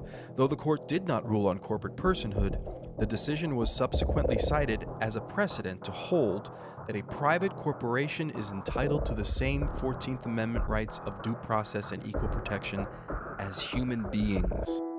This makes it impossible for us to make laws that treat local businesses any differently than giant multinational corporations, even if their business practices are deemed to be harmful to workers, the environment, and communities, or if they have a history of violating the law.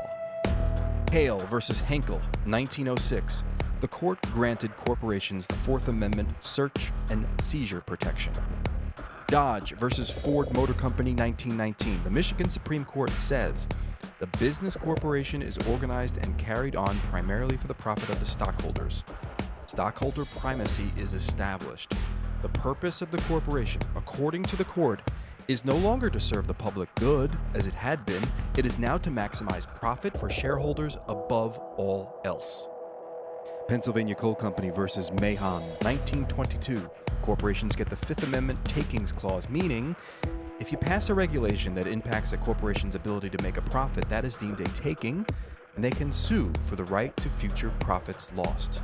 This creates a chilling effect, and local and state governments become much more hesitant to pass laws in the public interest for fear that corporations can claim loss of potential profits that cities and states will be on the hook to pay.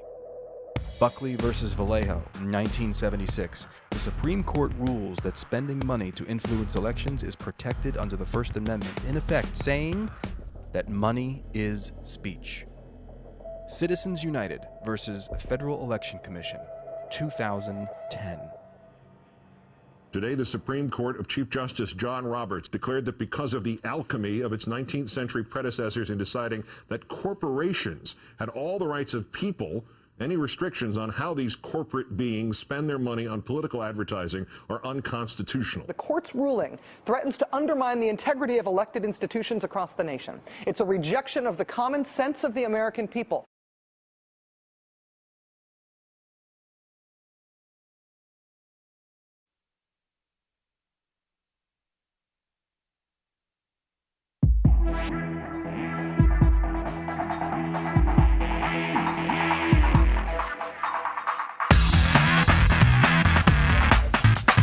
On your radio, on TV, and online.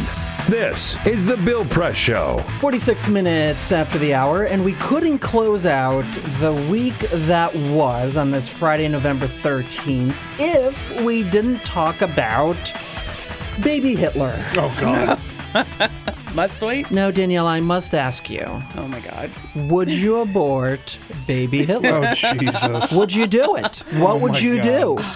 For America. For America. For America. You're such a patriot. I am. That's why I like you. Yeah. But it turns out, according to Politico, that the baby Hitler answer that Jeb Bush gave, now infamously saying that he would kill, hell yeah, baby Hitler, was part of a new reinvention called Bro Bush, where Bush, the geek, acts like a bro. You may remember a couple of weeks ago, it started with eyebrow-raising comments Jeb Bush made about the show Supergirl. I saw that there's a Supergirl is on TV. I saw it when I was working out this morning. There's an ad promoting Supergirl. She looked pretty hot. Awful. That is so gross. Awful. And it's so just gross. Yeah, it is. Everything about that. It is. But it doesn't end there. Jeb's an old man. Jeb is an old man, and Supergirl is a young woman. Like, that's mad pervy. It's just gross. It's super pervy while he's working out. Ugh. But like, not to spend too much, but like, I made this point before. It's a great time for women and comics and like minorities and comics, right? Like, we live in a great time right now, which has been dominated by like men this whole time, right? Like I mentioned before, we got Ta-Nehisi Coates is writing the Black Panther comic books now. We've got cool, powerful women that are starring in comics, and well, she's kind of hot. Is the dumbest possible thing. It's just. I mean, it sounds like Mike Huckabee's jokes at the debate. That joke he made the other day about his wife yelling. My wife is a nag, basically. But this Supergirl and the baby Hitler aren't just one-offs. They're part of a growing trend of Geek Bush trying to be Bro Bush. Daniella, let me give you some examples. Please do. He now, on the campaign trail, gives supporters awkward chest bumps when they pronounce their love for Jeb. He tweeted out a picture of eggs, toast, and nails to show that he's tough as nails. I eat nails for breakfast. Oh my goodness. He had another tweet that the campaign put out where it was a whiteboard and it said to-do list, and underneath that list it had just one thing: win. Because all he does is win. Yeah. And of course, you'll remember during, I think, the September GOP debate, he gave that low five to Donald Trump. Yes.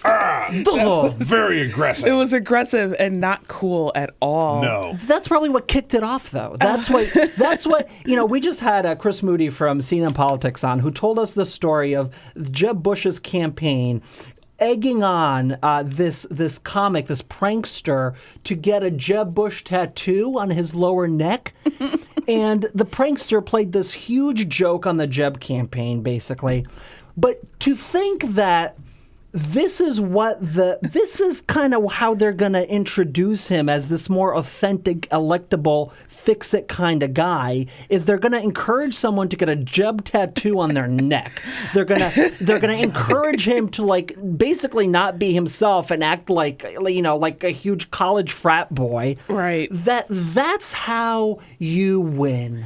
I would love to know, what polling are they looking at? What focus groups are they conducting? Who are they talking to that they think that this is the way to go? That how old is he? A 65, 60. Some odd man doing a chest bump is like A, presidential, B, what the voters are looking for. Yeah. I was kind of on the fence about voting for Jeb Bush, but hey, he gives out chest bumps. He's my kind of guy. I'm in. You get my vote now. Absolutely. Bro. Or even the focus group that says, I like Jeb. I mean, I would like Jeb, but he's just not bro enough for me. Exactly. My president has to be a bro. Exactly. Needs more bro. Has to be a bro. He likes hot women and chest bumps. Right. Yeah. He works out. He works out. Yeah, bruh. I'll vote for him. It's amazing. And then we wonder why he's not taking off. Why he's having all this trouble. It's kind of sad. It's like, I'm an outsider. Like, really? You're an outsider? Just because you are physically outside of Washington, D.C.? Right? That does not make you, Jeb Bush, an outsider. Oh, that's amazing. I mean, who would have thought, really, a year ago, even 2 years ago, when the field was slowly taking shape and they were all forming their PACs and everything, and you had some, real legitimate governors in there who had records of accomplishment. Who would have thought that after 8 years of Obama, and they could run against the entire Obama agenda, they can create all this contrast for their voters that this is what we'd be talking about? I know. Right? And remember when Chris Christie was like the dude also? Oh, yeah. Yeah, but apparently he's staging a comeback because he's 5% now. Right, yeah. He's at 5%. But those, both of us are New Jerseyites. That's right. You see those New Jersey numbers of New Jersey voters being like, Yeah. drop out, drop out, drop out, drop out. Please get out right now. You don't want America. You don't want him. Yeah, you do not want him. He is literally the worst. Literally the worst. Yeah. Unbelievable. Unbelievable Republican primary we're having. But so much fun. And for our business, Peter, it's kind of like just I ain't really... complaining. Right? Yeah. I'll talk about it, but I have no problem with it for now. I know. And honestly, like for Democrats and progressives, like just sit back and just let them destroy themselves. But part of me, right, when we see the Donald Trump dominance, right, which we've been saying for so long, I definitely want to see Trump get the nomination. Oh, gosh. I really want to see Trump get the nomination. That being said, it puts him dangerously close to the presidency. That's so I too close. I get it. It's a gamble. It's like a Russian roulette kind of. I'll take that gamble. It's a gamble in one of his casinos. Yeah, exactly. Well, they're now all closed down. I'll take that gamble. Right, exactly. So no fault of his own, of course. No. Daniella Gibbs Leger, she's the Senior Vice President for Communications and Strategy at the Center for American Progress. Follow her at dgibber123, but not this weekend or this week because she'll be in Taiwan. I'll still be tweeting. Oh, come on, fine. They got the internet in Oh, Taiwan. they do? Yeah. Pretty sure there's Wi-Fi. Confused. 53 minutes after the hour, I'll be back to close out this Friday the 13th edition of The Bill Press Show. Connect with The Bill Press Show on Twitter. Follow us at BP Show and tweet using the hashtag WatchingBP. This is The Bill Press Show.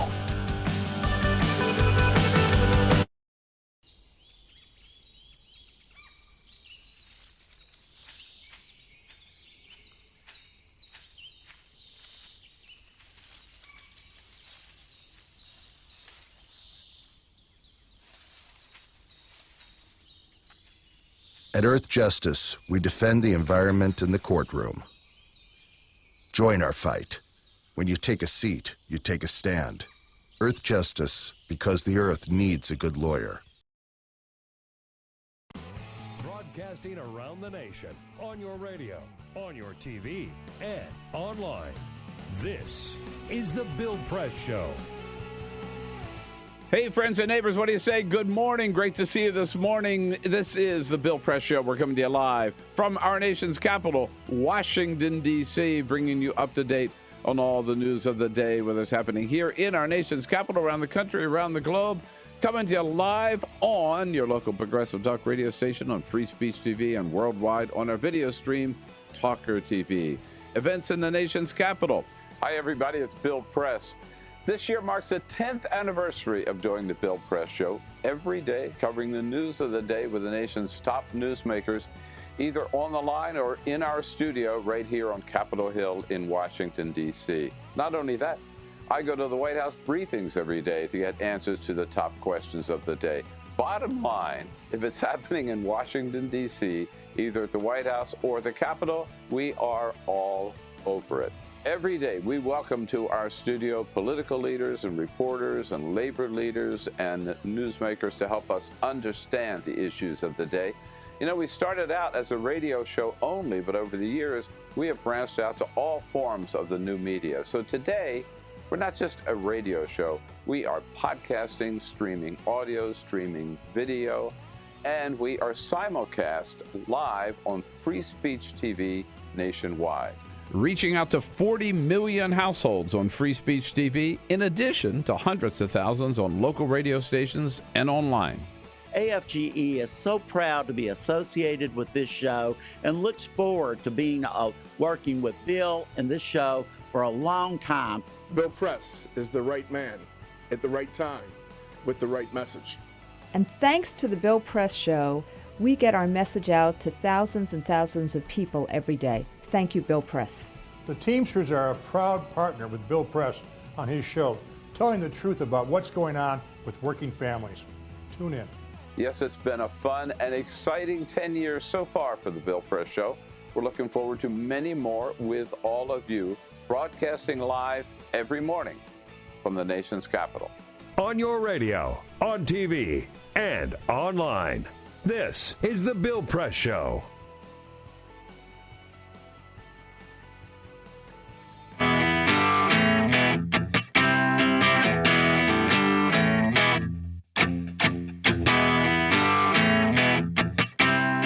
This is The Bill Press Show. 57 minutes after the hour, closing out this Friday the 13th edition of The Bill Press Show. As we ask, what did we learn? Well, we learned that Mitt Romney, yeah, you heard that right, Mitt Romney might save the Republican Party and become the 2016 GOP nominee for president. We learned that Peter is afraid of red ink. I don't write with red ink. I don't do it. Jamie hates a bad Tinder date.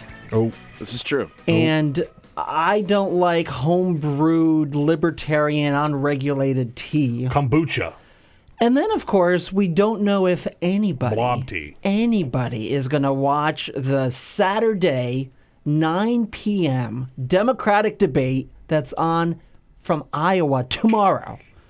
Peter's out of town. I'm not going to watch it. Daniella's in Taiwan. Sunday morning. Jamie's watching it on Sunday morning. I have a very busy life this weekend, so I don't know if I can even get to it. See if you can fit it into his schedule. You got a scarf party to go to? That's right. Lots to do this weekend, and I'm sure you do too. Have a good weekend. Bye-bye.